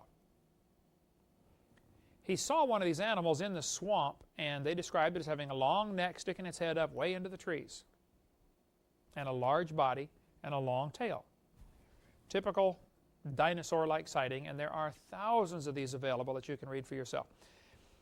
Bolivian saurian, this is from 1883, Scientific American. Now understand, in the late 1800s, evolution was not as firmly entrenched as it is today in our system. Any articles like this would never make it into Scientific American today, because anything that might harm the evolution theory is going to be carefully kept out by the review committee or whatever. But here's what the article says. The Brazilian minister at La Paz, Bolivia, had remitted to the Minister of Foreign Affairs in Rio photographs of drawings of an extraordinary saurian, that's dinosaur, killed on the Beni after receiving 36 balls. They shot it 36 times. By order of the President of Bolivia, the dried body, which had been preserved in Asuncion, was sent to La Paz. It is 12 meters long, 39 feet, from snout to point of the tail, which latter is flattened. Besides the anterior head, it has 4 meters behind 2 small but completely formed heads. Nobody knows what this means here. Rising from the back. All 3 have much resemblance to the head of a dog. The legs are short and end in formidable claws. Who knows what they mean by the extra heads, unless it means fins on the back or spines or bumps, who knows. Or deformity, we don't know. The legs, the belly, and lower part of the throat appear definitely defended by a kind of scale armor. And all the back is protected by still thicker and double, whatever that word is, cuirass, starting from behind the ears of the anterior head and continuing to the tail. The neck is long and the belly large and almost dragging on the ground. Professor Gilvetti, who examined the beast, thinks it is not a monster but a member of a rare or almost lost species, as the Indians in some parts of Bolivia use small earthen vases of identical shape and probably copied from nature. William Corliss has written in many, many books where he gathers information from old encyclopedias and old magazines about sightings of strange things like this. And he's done great work. You might want to get a hold of William Corliss's book or any of his series of books. It's listed in my seminar notebook in the blue pages under Source Book Project. Here's a picture of a 35-foot snake that just swallowed a native. They killed the snake and put it in the truck. You know, snakes have a jaw that they can open up. Their jaw comes apart so they can swallow something bigger than their body. Snakes are found with pigs inside and deer inside where they swallow the whole thing. And a large snake like that might only have to eat once a year. Guinness Book of World Records has 32 feet as the longest snake proven. Well, Colonel Fawcett said he shot and killed a 62-foot anaconda snake in the jungle down there. The natives that were with him said, "Colonel, you should see the big ones." The natives were terrified when he shot this thing because they said, "Oh no, don't shoot it, because if there's one, there's going to be two. There's another one around here somewhere." Well, he shot it and killed it and measured it. Now, the guy's a member of the Royal Engineers. He ought to know how to run a tape measure.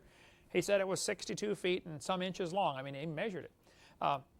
Officials of the Brazil-Colombia Boundary Commission in 1933 killed a 98-foot snake, 2 feet in diameter, with a machine gun on the banks of the Rio Negro. They claimed the creature weighed 2 tons and 4 men had been unable to lift its head. Bernard Hovind, president of the Cryptozoology Society, has one of the biggest and best books on this topic, even though he believes in evolution. He does all this research and says, wow, dinosaurs are still alive, and it's amazing they survived for 70 million years. So he still comes to the wrong conclusion. But his book is tremendous, and I'd recommend it, in spite of his evolutionary prejudice. A cook from a hotel in Amazon jungle said he saw a 100-foot snake. Now, I met a missionary to Ecuador back in January of year 2000, and he told me the story right here, that this cook had told him that he saw a 100-foot snake which the military had hunted down after it had eaten 2 soldiers. The snake's head was 5 feet long. And this guy was a missionary to that region, and the cook went to his church there and told him the story. Said, that's what happened to me. This was in Reuters News Service, 1997. 130-foot boa seen in Peru. That's a big snake. Terrified the villagers, of course. It crashed through the jungle. When it was all done, it left a trail that a wagon could go through as it pushed the trees and brush out of the way. 1948, this picture was taken in South America of a snake floating down the Amazon River. The witnesses claim it was 150 feet long. Nobody poked it to see if it was alive. They just let it float on by. Good thinking. Now, Jim Foster was a student of mine for many years, and then he became a missionary he was in Amazon for a while. He told me that down where he was, in the central part of the country, the Amazon River was only 9 miles wide. Can you imagine a river 9 miles wide? When it gets out near the Atlantic Ocean, it becomes 200 miles wide. That's a big river. All sorts of things are in that river, of course, the piranha and all this kind of stuff. But in Scotland, of course, many folks have heard of the famous Loch Ness Monster. We'll talk a little bit about Loch Ness and some of the other creatures that have been seen recently, right after we get back from the break. Strange and unexplained phenomena. See, to the average person, sighting a dinosaur is strange and unexplained phenomena. To the Christian, it's not a problem. So there's some still around. The unexplained, and they have a whole section on Loch Ness Monster, or, of course, he's got a section on Bigfoot, and a section on dinosaurs still living, and a section on UFOs, and all sorts of neat research, and I read all this stuff, and yet they come to the wrong conclusion. Here's one, alien animals, really a good one. Again, wrong conclusion. In Witch-Bound Africa. Now, this is an older book, I think 30s. Let's see. 1967. About explorers who'd gone in there reporting these dinosaurs still alive. Dr. Bernard Hovind, I mentioned, the president of the Cryptozoology Society. Here's his book. I read it very carefully, the entire thing. And it's really amazing, all of the stuff he's got in here. And yet again, wrong conclusion. And he's a brilliant scientist and a good guy, but just needs to put it into Christian perspective and it'll all make sense. Okay, Loch Ness. I don't tell how many books have been written about Loch Ness. Here's the enigma of Loch Ness. And again, many, many stories. I read, I don't know about all of them, but I've read an awful lot of them. Probably 100 books just about Loch Ness.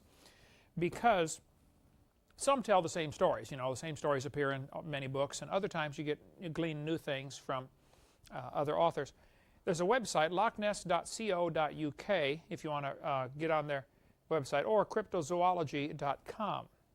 Good websites about this. In northern Scotland, Loch Ness is a long lake. It's 24 miles long, about a mile to a mile and a half wide. Loch Ness is extremely deep. It's about nearly 1,000 feet deep in places. Now, before 1933, there was not really good access to the lake. If you wanted to see Loch Ness, you had to climb over the mountains. There are mountains on both sides of the lake. It's in a very deep valley called the Glen, the Great Glen or something like that. Loch Ness, actually, if you look at it, is part of a channel. I'll back up a couple slides here. You can swim all the way across Scotland through these different lakes that are connected, lakes and rivers. Loch Ness is connected to the ocean via a river. Look at the north end there. You can see the little river goes up to the small town of Inverness. It's 7 miles from this little town, which has about 20,000 people, 7 miles up to Loch Ness. If you've ever taken a boat ride for 7 miles, you know how monotonous that can be, because boats typically don't go real fast.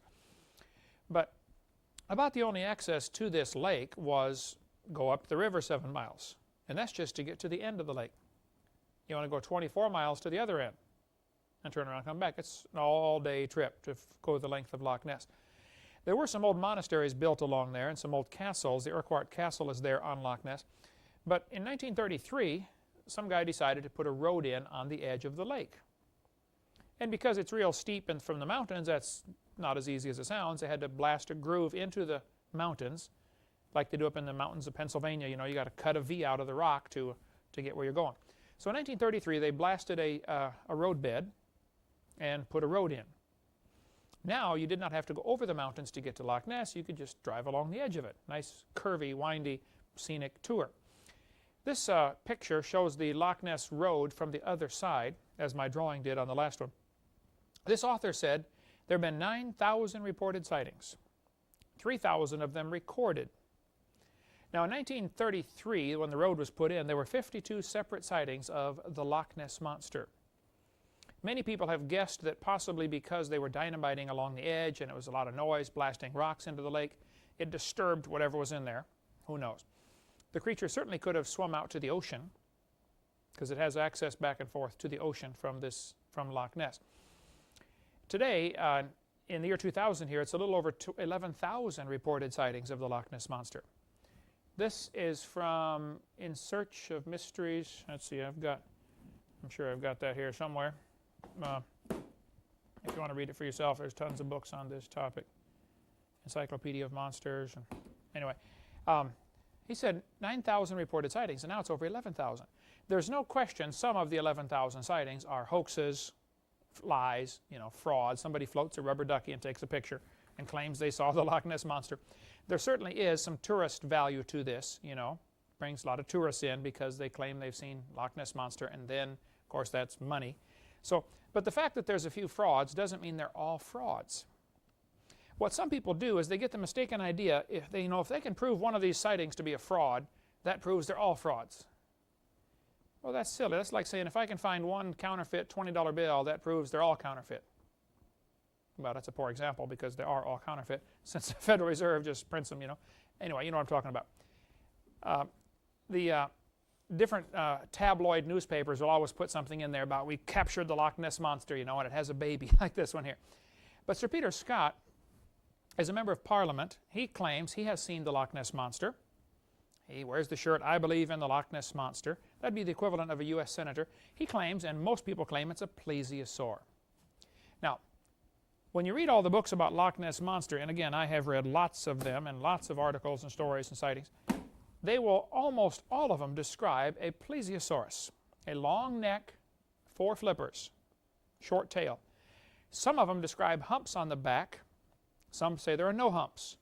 I've read at least one, maybe 2 stories where somebody said they saw the creature going very slow and there were humps on its back.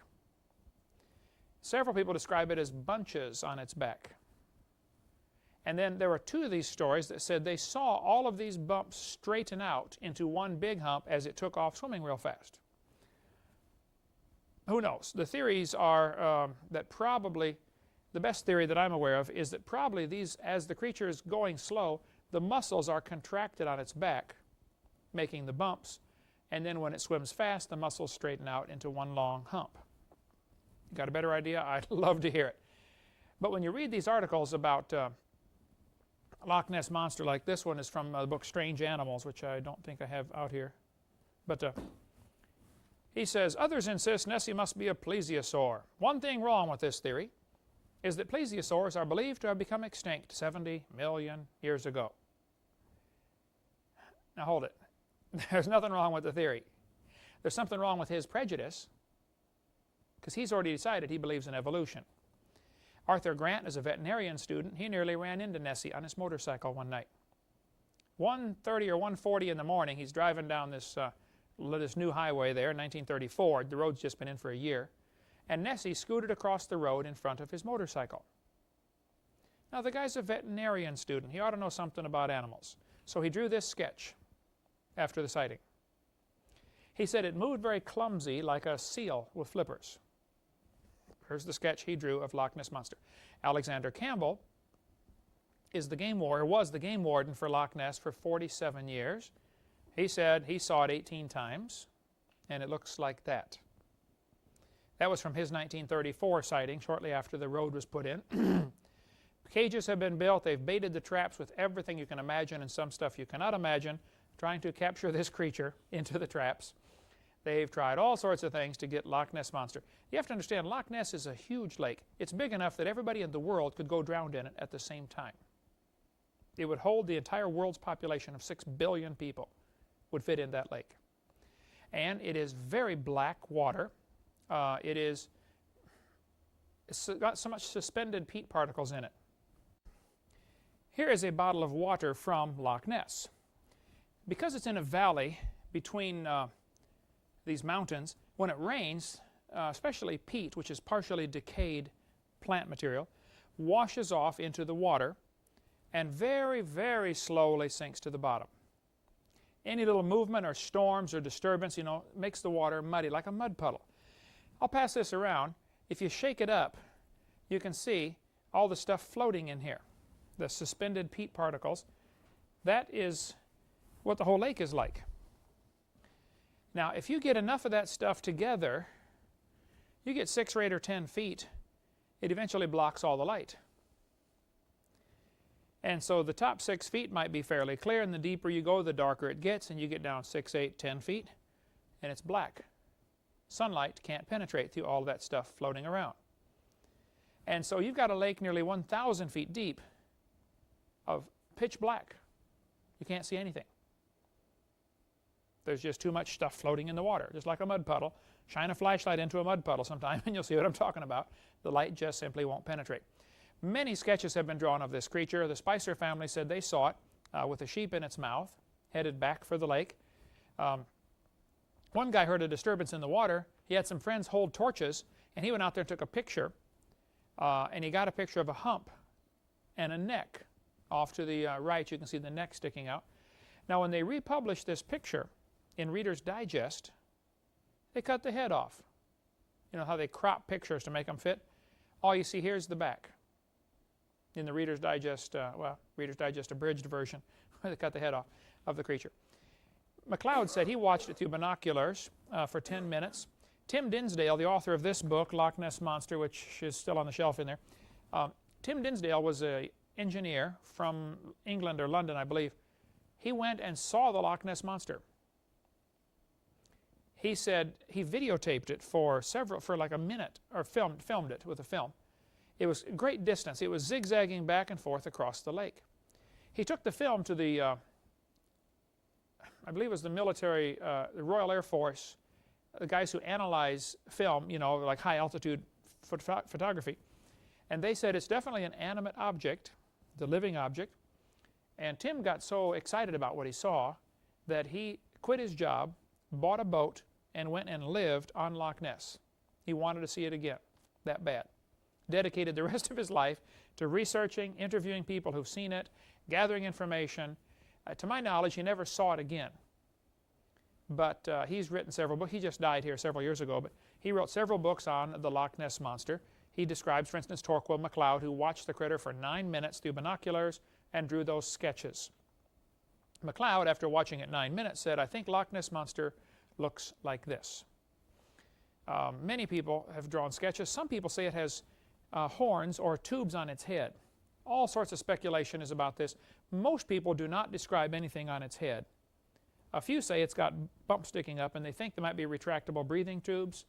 you know, like a snail's eyes. His eyes will stick up, and when you touch him, they go back down in his head. There's all sorts of guesses on this. Nobody knows for sure what it is. But World Book Encyclopedia put a submarine in Loch Ness. They brought the submarine from Atlanta, Georgia. Dan Taylor built it, and they brought the sub over there, put it in the lake. There have been 3 submarine attempts. They've tried white ones, yellow ones, and I think red ones were the other. It's in one of these books here about to see the Loch Ness monster. Dan Taylor went down in his sub, and here's what he said. He said he now lives in Hardyville, South Carolina. He said, "Nessie is pretty elusive. I thought I got her. Something was lying on the bottom, and the wash from it threw my submarine way off course."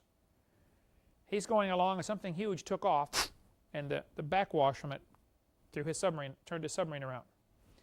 Website, nessaproject.com. If you want to see, he's building another sub right now to go over there again. Now, he's getting to be an old man, but he has just devoted his life to this. He is so convinced there's something in there. The Japanese came over and put 24 boats in Loch Ness and drove the entire length of the lake with sonar. All of them had sonar devices, and as far as anybody knows, that's the first time the bottom of Loch Ness was scanned. Continuous scan of sonar.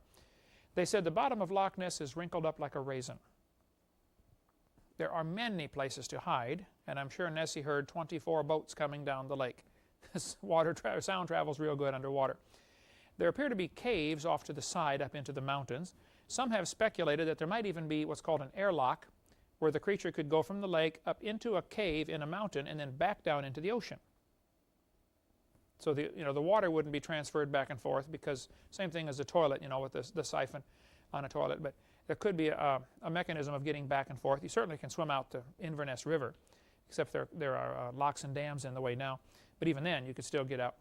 One guy did get a picture of a giant diamond-shaped flipper. The Academy of Applied Science, 1972, got this picture. Rhines, I think his name was. It's been a while since I read that story. But he said he dropped a weight down where the water was only 80 feet deep, and it had a float on the top, and he attached cameras that were sonar activated. And he put sonar device down there, so if anything swims in front of the camera, it'll trigger the camera to take pictures and flashes to go off. Understand, this is extremely dirty water, as you can see from the example there. And so the images here are computer enhanced from the images that he got with his film because of the murkiness of the water. But again, it appeared to have diamond-shaped flippers. There's a fairly famous picture here from Reader's Digest showing Nessie with its mouth open. Many people describe humps. The surgeon's photo is interesting. They claim it was faked, and it certainly could have been. I don't know. But the story goes that a London surgeon was down there at Loch Ness with his mistress. And so he took this picture of Loch Ness Monster and didn't want his name associated with it, because his wife is going to start asking questions. Where were you this weekend? Well, he was down at Loch Ness with his girlfriend. Anyway, that's how the story goes. But his nephew was dying, and somebody said they heard the nephew say on his deathbed that the whole thing was a fake, that they made a rubber toy and floated it and took the pictures to make it look like Loch Ness Monster so he could become famous. The story may be true, I don't know. But the last guy who could have known died. So there's no way to verify the story either way. I don't know who's telling the truth. But there are other lakes besides Loch Ness.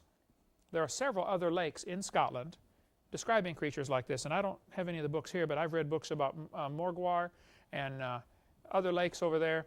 Let's see, there's the Loch Morar, Loch Shiel, Loch Lochy, Loch Ness, Loch Arkaig, and many have legends about a creature similar to this. The Morgwar is the Cornish sea serpent, the part of England sticking out down there at the bottom left-hand corner. Something's been seen there. These two pictures here show the neck in different positions. Now, a series of photos is always good to show any movement. And you can see the neck is indeed straightening out. This was a long-distance shot, and so, the picture's kind of blurry. People say, well, if there's a Loch Ness Monster, why doesn't somebody get a good picture? That's a fair question. First of all, I think some fairly good pictures have been taken. Secondly, I would ask you the question, how many of you have ever seen a car accident? You watched it happen. I have probably seen 100 of them. We saw 50 in one day in an ice storm up in Wisconsin. Watched them happen all around us. We watched them going on like crazy. I'd like somebody to get me a picture of a car wreck as it happens. Even if your camera is sitting there beside you, which it probably isn't, when the accident happens, you won't think in time to get the camera, focus it in, and take a picture. And even when you have a camera with you, when you see Loch Ness Monster, it's like, wow, what have I, and then it's gone and it's too late, you don't get a picture. So, English Channel has reported something like this. The English Channel, sea serpent, sea dragon was listed in an old dictionary somebody sent me. We think the dictionary was 1766. The cover and first 4 pages were torn off, so we don't know, but I've got it in the office there. The dictionary reported, though, a marine monster caught in England in 1749 called a sea dragon, resembling in some degree an alligator but having 2 large fins which serve for swimming or flying. It had 2 legs terminating in hoofs like those of an ass. Its body was covered with impenetrable scales. It had 5 rows of teeth. Now a shark, pan over here Steve if you would, a shark has quite a few rows of teeth. Here is a shark's jaw, and you can notice in the back all these different rows of teeth, immature teeth that are getting ready to flip up, or when the shark gets ready to bite something, he will puff up his jaws, so a bunch of these teeth dig in at the same time. Some have speculated that the creature may be in the shark family because of the extra rows of teeth. I don't know. All I can do is speculate like everybody else and say there's something interesting over there. They describe the creature as having these 5 rows of teeth. Here's a picture of the one taken on the beach in Normandy, France in 1925. This appeared in Time magazine in 1934. The 25-foot creature washed up on the beach in Normandy, France, 1934. 2 professors from Paris Natural History Museum analyzed the creature and said it was definitely not a whale, not a sea cow. It's possible we are in the presence of an unknown species, is what they said. There's a man standing there for scale. You can see the size of this creature next to whatever, man next to whatever this creature was.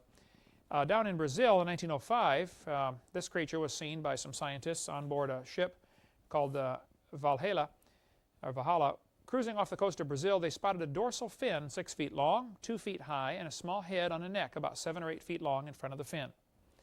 The creature's color was mainly dark brown, turning white on the underside, and a good-sized body could be seen under the water. The observers were 2 experienced British naturalists, and they published their story in a book called The Proceedings back in 1905. Down by New Zealand, a Japanese fishing boat pulled this creature up in 1977. They said it was 32 feet long, weighed 4,000 pounds. They were dragging their net 900 feet down because right off the coast of New Zealand is a place called the Chatham Rise where the Japanese do a lot of fishing because the water is only 900 feet deep, which sounds deep, I know, but compared to the rest of the ocean, which is 12,000 feet deep, this is not much. They said the creature was rotting and it stunk and it smelled terrible, so they threw it back. But they did take quite a few photos of it, and they saved some of the tissue. When they picked it up with the net and tried to set it down, it broke in half, and white pus oozed out everywhere. So it had been dead for some time, maybe even more than a week. It had been dead. The zoologist on board the ship, and this was a giant fishing boat, the zoologist on board drew this sketch and said that's what it looked like. 4 flippers, long neck, long tail, with all the Japanese writing on there. They made a special stamp for Japanese mail that year, 1977. They said it's the greatest find in 100 years of Japanese science. And that's a commemorative stamp. Now, the tissue that was kept was analyzed, and they did a protein analysis. And they said it was 96% similar to shark protein. And so some of the American skeptics said, see, it's not a dinosaur, it's just, or not a plesiosaur. And some people get after me for calling it a dinosaur because it's actually a marine reptile. Well, I understand, but look up any book on dinosaurs, you'll find plesiosaurs listed in there. Every kid thinks it's in the dinosaur family. But they said it's 96% similar to shark protein. And they said, see, it was just a basking shark. The excuse they always give for these creatures is they say it's just a basking shark, which is a monstrous shark. And when it dies, they say the gills rot and fall off, the flippers fall apart, and it ends up looking like it has 4 flippers and a long neck, when actually that's just his spinal cord and the gills are gone. I've read all that stuff. I've heard all that stuff many times. the people on board who had it said, look, we know what a basking shark is. It's not a basking shark. They also, when they analyzed the protein and found it's 96% similar to shark protein, I believe it's elasmatin or something like that, they said, see, it's just a shark. I want to hold it. First place, nobody's ever seen plesiosaur protein to know what it's supposed to look like. Secondly, 96% similar means it's 4% different. 4% of the DNA code is a lot of information. Humans and chimpanzees are supposed to be 99% similar. But obviously humans and chimpanzees are extremely different. So 4% doesn't impress me, because that's just a cop-out to say, well, it's just a basking shark. I'm sorry, I just don't buy that. The people who had it in their hands said, no, it's not a basking shark. In Russia, what does that say in Russian across the top there, brother? Puzzle. Mystery? Puzzle of lake. Mystery of the lake. Okay.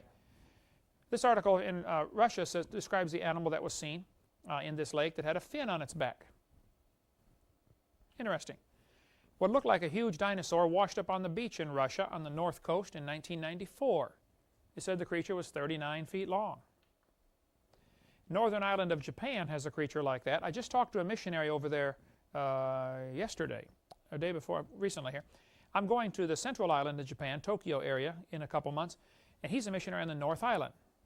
I forget the name of the island now, but he's going to do some checking on this creature, but hasn't been seen since '73. But there were rumors of this lake over there up in the mountains of a creature like the Loch Ness Monster. There's a lake in southern Japan on the South Island right there where they call the creature Issy. Nessie, Loch Ness Monster is called Nessie. This one's called Issy. There's a big lake over there, Lake Ikeda in Japan. China has one. Some people said they saw one. They called it a USO, unidentified swimming object. The monster was golden yellow in color, had a long neck, beard, a horned head the size of a wash basin. Here again we have the report of the horns on the head. Nobody knows what it was. Reuters News Service reported in this lake in Sweden there have been 450 people who claim they've seen this creature, a similar creature to Loch Ness Monster, in one of the lakes up there in Sweden. Canada has many lakes reporting creatures like this. Canada's Lake Monsters. We sell the book through our ministry here. Nessie's Canadian cousin. Scientists are believers. Down in southern British Columbia, just north of Washington State, is the town of Kelowna, which is right on a monstrous lake called Lake Okanagan. Lake Okanagan is 80 miles long. That's from here to what? Biloxi, Mississippi, just about.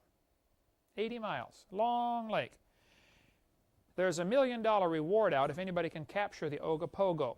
This plaque is up there about Ogopogo's home. Before the unimaginative, practical white man came, the fearsome lake monster, Nahatik, whatever, was well known to the primitive, superstitious Indians. His home was believed to be a cave at Squally Point, and small animals were carried in the canoes to appease the serpent. Ogopogo still is seen each year now, but now by white men.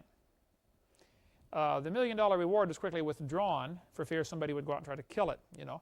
But at the end of my video number 3, I have interviews on there with people who claim they've seen the Ogopogo, as the creature is called. This article by Mary Moon says, Ogopogo, here it says, they were the latest among thousands to see something strange in this narrow 80-mile-long lake in southern British Columbia. I interviewed this guy on top for nearly an hour. These 4 men spent their lifetime fishing out in the Atlantic Ocean, off the coast of Cape Sable Island, Nova Scotia, right there. He told me the story. He said, Brother Hovind, I was out there. I met him in 1992. There's his phone number right there. He said he'd been fishing since he was 5. There's a bunch of fishing village there. I preached in that village. He said, I'd been out there fishing since I was 5. He was 67 at the time, so 62 years of experience out there on the ocean. He said, I've never seen anything like it. I don't ever want to see anything like it again. He said, this creature came out of the water and chased our boat from 1 to 2 miles. He said it was 40 to 50 feet long. It held its head out of the water about 15 feet, so it's not a fish. He described it as having 4-foot tusks like a walrus, like in sharp-pointed teeth about the size of his fingers. I showed him the plesiosaur. He said, no, it's not exactly like that. The neck was thicker, 2 foot thick, 8 or 9 feet long, with 9-inch diameter eyes. And he said the eyes were set at an angle from the front, because I asked him all these questions. I said, were the eyes on the front, like humans or on the side like a fish? He said kind of at an angle. So it's not on the side like a fish. He said he could see no visible means of propulsion. Many people describe Loch Ness Monster as having a hump on its back, moving very fast, but you can't see what's making it move. On a whale, you see the tail go up and down. On a shark, the tail goes side to side. They don't see what's making this move. If it's 4 flippers underneath, you know, it can be doing the flipper movement and swimming, and you don't see what's happening under the water. He said it was grayish brown, covered in barnacles, rough textured, and did not appear to have scales. They were 6 miles south of Cape Sable Island. He said the water was 180 feet deep and flat cam. They pronounce flat calm. He said it's flat cam. I had to ask him to explain that. He said, oh, no waves. Oh, calm. Okay. He said, I don't want to see it again. I've got the whole interview on audio tape if you want to listen to it. The Cadborosaurus is the one seen in Cadboro Bay, British Columbia, which is north of Washington State. It's been seen as far south as Oregon. Professor LeBlanc at the University of British Columbia published a paper on it. He wrote this book. Professor LeBlanc and Bousfield wrote this book about the Cadborosaurus, and we sell the book if you want to read it. They describe it as having a long neck and short pointed front flippers, a horse-like head, and distinct eyes. A couple of pilots saw it in 1993 and reported it in Carl Schuker's book, The Unexplained. Let's see. Unexplained by Jerome Clark. Unexplained by Carl Schuker. There must still be in the library there. Yeah, it's still in the library. Oh, here it is. No, this is another one by Jerome Clark. I got Schuker's book too. Anyway, he's an English scientist who writes a lot on this topic. A baby one was captured in I don't remember the date now, but a guy was sailing out there in this huge bay, and this thing went swimming past his boat. So he put his dip net down and pulled it up, dumped it into a bucket full of water, and drew that sketch of it. He didn't have a camera, but he drew this sketch, and he said the thing was scratching, obviously distressed, trying to get out, you know, panicking, so he dumped it overboard. Didn't save it. There's 2 little front flippers, bumps down its back like scales, large eyes, and a head shaped sort of like a horse. That's what they describe it as. We sell this book also, Monster, about North American lake monsters. I talked to this man. His name is Jacques Boivet. He's a Canadian researcher who does research on the Lake Memphremagog monster. This is a huge lake that goes from Quebec down into Vermont. Or if you're an American, it goes from Vermont up into Quebec.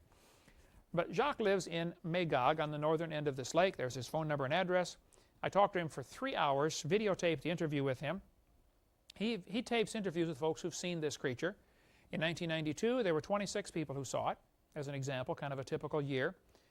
Something's been seen in Chesapeake Bay here in America, in the Potomac River. They describe it as looking like the Loch Ness Monster. In the south end of Rhode Island, there's an island off in the ocean there called Block Island. There's a picture of the Block Island. On this island in 1996, this creature washed up on the beach. Someone stole the bones later, but it's about 14 feet long. Nobody knows what it was, a totally new creature. Lake Erie reports something called Erie's Bessie, matches Nessie. Here's an article from the Pensacola News Journal back in 1990, where they describe the creature as being 35 feet long, black, having a snake-like head. Boaters spot the Erie monster from Huron, Ohio Associated Press. Serpent-like creature makes Lake Erie its home. And you can read books on it and watch my videotape on that. I talked to John Kraft, who saw and photographed the Lake Erie monster. My interview with him is on the end of tape number 3. He said, Mr. Hovind, I was going to photograph the sunset. I was there with my wife, and I think it was her brother and his wife or something like that. But he said, I was getting the camera set up, and they said, what is that? And we looked over, and at first we thought it was 100 men swimming in a row, having a race. And we thought, boy, it's getting almost dark. It's getting kind of late to be swimming in Lake Erie. But then it stuck its head up. He said by the time he got his camera put together and focused in, the head was down. All he got was the back. He said, sorry, that's the best I got right there. I showed him my plesiosaur model. He said, no, it's not quite like that. The neck was a little shorter.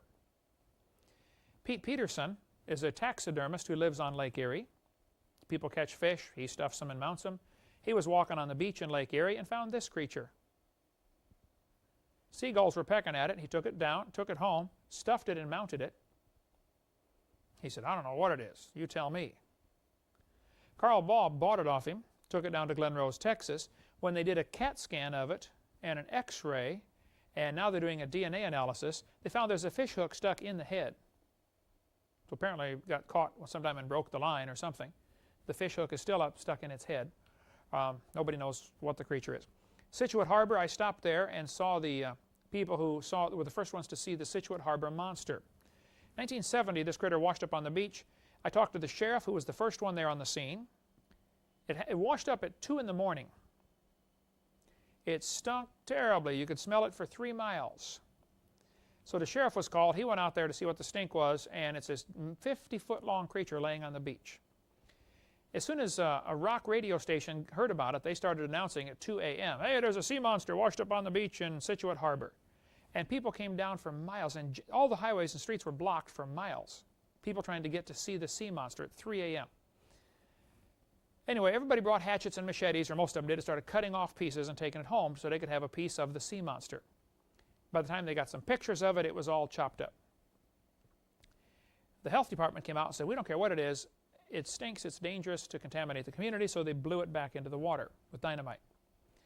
But the Woods Hole oceanographic people, scientists, came down and cut the head off and took it back in a dump truck. The head filled a dump truck.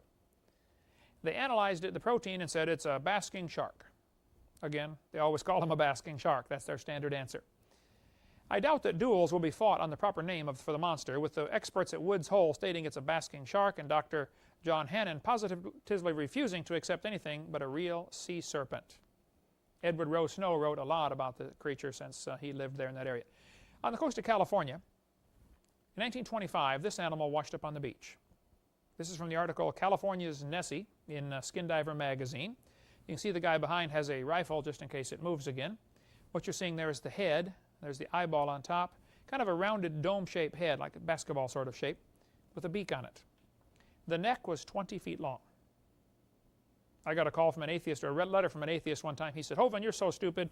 Don't you know that was a whale?" I wrote back and said, "Please show me any neck on a whale. Where's the neck on a whale, please?" But the people who examined it, like the president of the British Columbia Natural History Society, he said, "My examination of the monster was quite thorough. It had no teeth, the head is large, the neck 20 feet long. The body is weak, and the tail is only 3 feet in length from the end of the backbone. With a bill like it possesses, it must have lived on herbage, plants, and undoubtedly inhabited a swamp. I would call it a type of plesiosaurus. It had 2 short front flippers, 2 short feet or flippers, and probably swam with its head high above the water." Some fishermen had watched it get killed the day before by a bunch of seals. Now, for many years, this creature had been reported in the coast of California. The fishermen called it the Old Man of the Sea. You'd see it swimming around with its head up. Right off the coast of Monterey, let me back up a couple of slides here and show you. Right off the coast of California there, you go out a couple miles and it drops off into a trench. The water is incredibly deep. I think more than 10,000 feet. And that's where this creature was seen. And it washed up after these seals went out and killed it one day, a big war between a bunch of seals and this big creature. It washed up on the beach a day or 2 later. But in the 1930s and 40s, other creatures were seen by the Monterey sardine fleet. At that time, that was the sardine capital of the world. One crew with 12 men watched it. Here's their report. They said it stared at them with large, baleful eyes from a rounded head that topped a long, slender neck that stuck out of the water a distance of 8 or more feet. And there's another book about California's sea monsters, if you want to get it from CSE. There's just so much material, like, for instance, the White River monster in Newport, Arkansas. I interviewed folks who saw it. The man who took that picture is Cloyce Warren. I talked to Cloyce on the phone. He said, "Look, I had a whole roll of pictures taken of that creature. I took them down to the newspaper office and said, 'Here, you've been laughing at us for saying there's something in this lake. Here's still in the roll. You develop it.' Well, some idiot at the newspaper office didn't realize this was color film, and he developed it with black and white developer and ruined the entire roll. So they called Cloyce and said, 'Oops, sorry.' Anyway, he said, 'This other picture I got's not nearly as good. But you can see the body at the far right, kind of a big body, and then a bunch of bumps down its back.' Cloyce and everybody else who saw it claims it's probably a basilosaurus or a zeuglodon or something similar to that, with bumps down its back, 2 front flippers. Most people would say an extinct dinosaur, but apparently not. It hasn't been seen since '72, when they had a big flood and the river filled in quite a bit. The river used to be 100 feet deep. Now it's only 50 feet deep at that point. But Arkansas Senate passed a resolution to protect the White River monster. Jupiter, Florida, something was seen. Here's the article about the guy who saw it. He told me he saw this creature surface as he was flying out 7 or 8 miles off the coast of Jupiter, Florida. John Messick wrote me that email about this creature. In Vermont, there's a lake between Vermont and New York called Lake Champlain. Many people claim they've seen the Lake Champlain monster. I talked to Sandy, who took this picture on the front of the book. I said, Sandy, do you think you saw a dinosaur? She said, oh no, I know I saw a dinosaur. She and her husband and 2 kids watched it for 10 minutes, and she describes that on the videotape number 3 again. Okay, 1998, 58 people saw it again, just a couple years ago. It is regularly reported. When I went there to Lake Champlain, I talked to folks that lived along the lake. I said, have you ever seen the Lake Champlain monster? Some said, no, it's just a joke. Some said, yeah, I've seen it, but I wouldn't tell anybody because you're going to get laughed at. I mean, if you go home and say, hey, I was out fishing and I saw a dinosaur, what are your friends going to think? Something went wrong, right? A little too much sunlight out there, right? One more story and we got to quit. In Pensacola, Florida, right here. This sketch was drawn by Edward Bryan McCleary, who was the only survivor when 5 kids went scuba diving out. You know where the sunken ship is out off the base there, Steve? You ever seen that old sunken ship sticking up? What's the name of that ship? The Massachusetts, I think?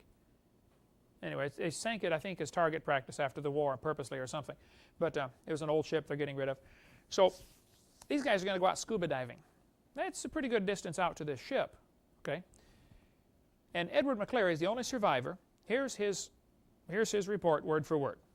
He said, we were in an Air Force rescue raft. Now understand, one of the kids who did not come back, his dad was real high up in Air Force sea rescue. So he had gotten on one of these big Air Force rescue rafts, and these 5 kids, late teenagers, 16, 17, 18, 19, are going to go scuba diving. He said, we were bound for a sunken ship a few miles off the coast. Midway out, we were caught in a storm and dragged out to sea. When the storm cleared, we were in a dense fog, and we began to hear strange noises, rather like the splashing of a porpoise, also a sickening odor like that of dead fish. The noise got closer to the raft, and it was then we heard a loud hissing sound. Out in the fog, we saw what looked like a long pole, about 10 feet high, sticking straight up out of the water. On top was a bulb-like structure. I assume he means light bulb shape, round, with a beak on it, like the other creature we saw a minute ago. It bent in the middle and went under. It appeared several more times, getting closer to the raft. The silence was broken once again by something out of the fog. I can only describe it as a high-pitched whine. We panicked. All 5 of us put on our fins and went into the water.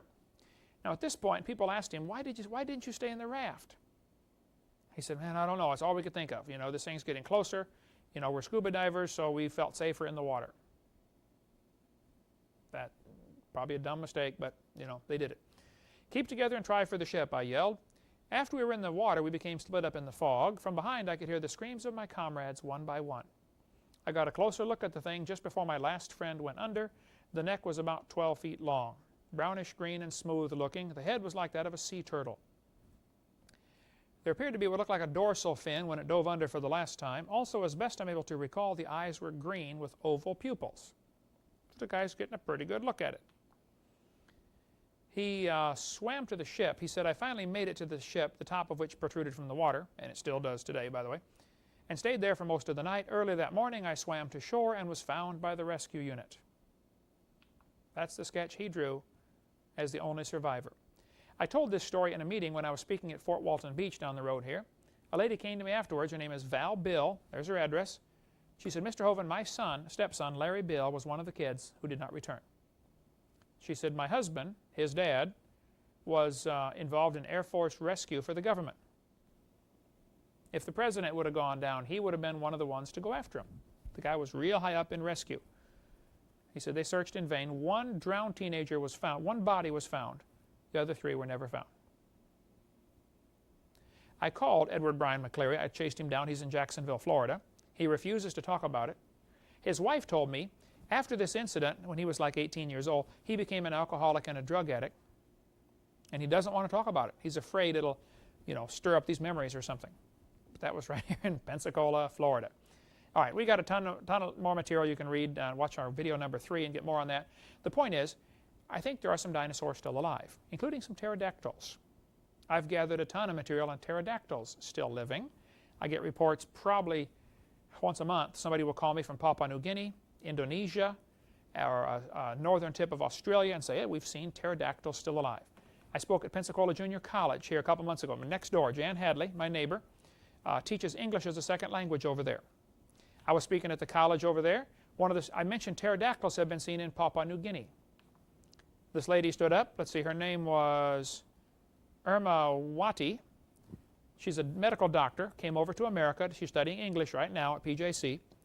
She said, Mr. Hovind, I'm from Indonesia, and you're right, we have those creatures in my country. Pterodactyls still alive. I've had many missionaries tell me they've seen this, and maybe at the end of this tape, if there's time, we'll just go through and flash up the slides real slow. You can read it for yourself and chase down the information.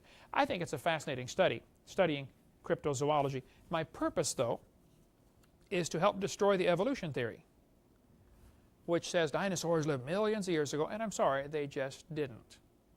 They're part of God's normal creation. They've lived with man all through history, and there might be a few small ones still alive today. And that's the point of all this. For more information on the Ministry of Creation Science Evangelism, write us at Creation Science Evangelism, 29 Cummings Road, Pensacola, Florida, 32503. Or call us at 850-479-3466. That's 850-479-DINO. You may also visit us on the web at www.drdino.com. That's www.drdino.com.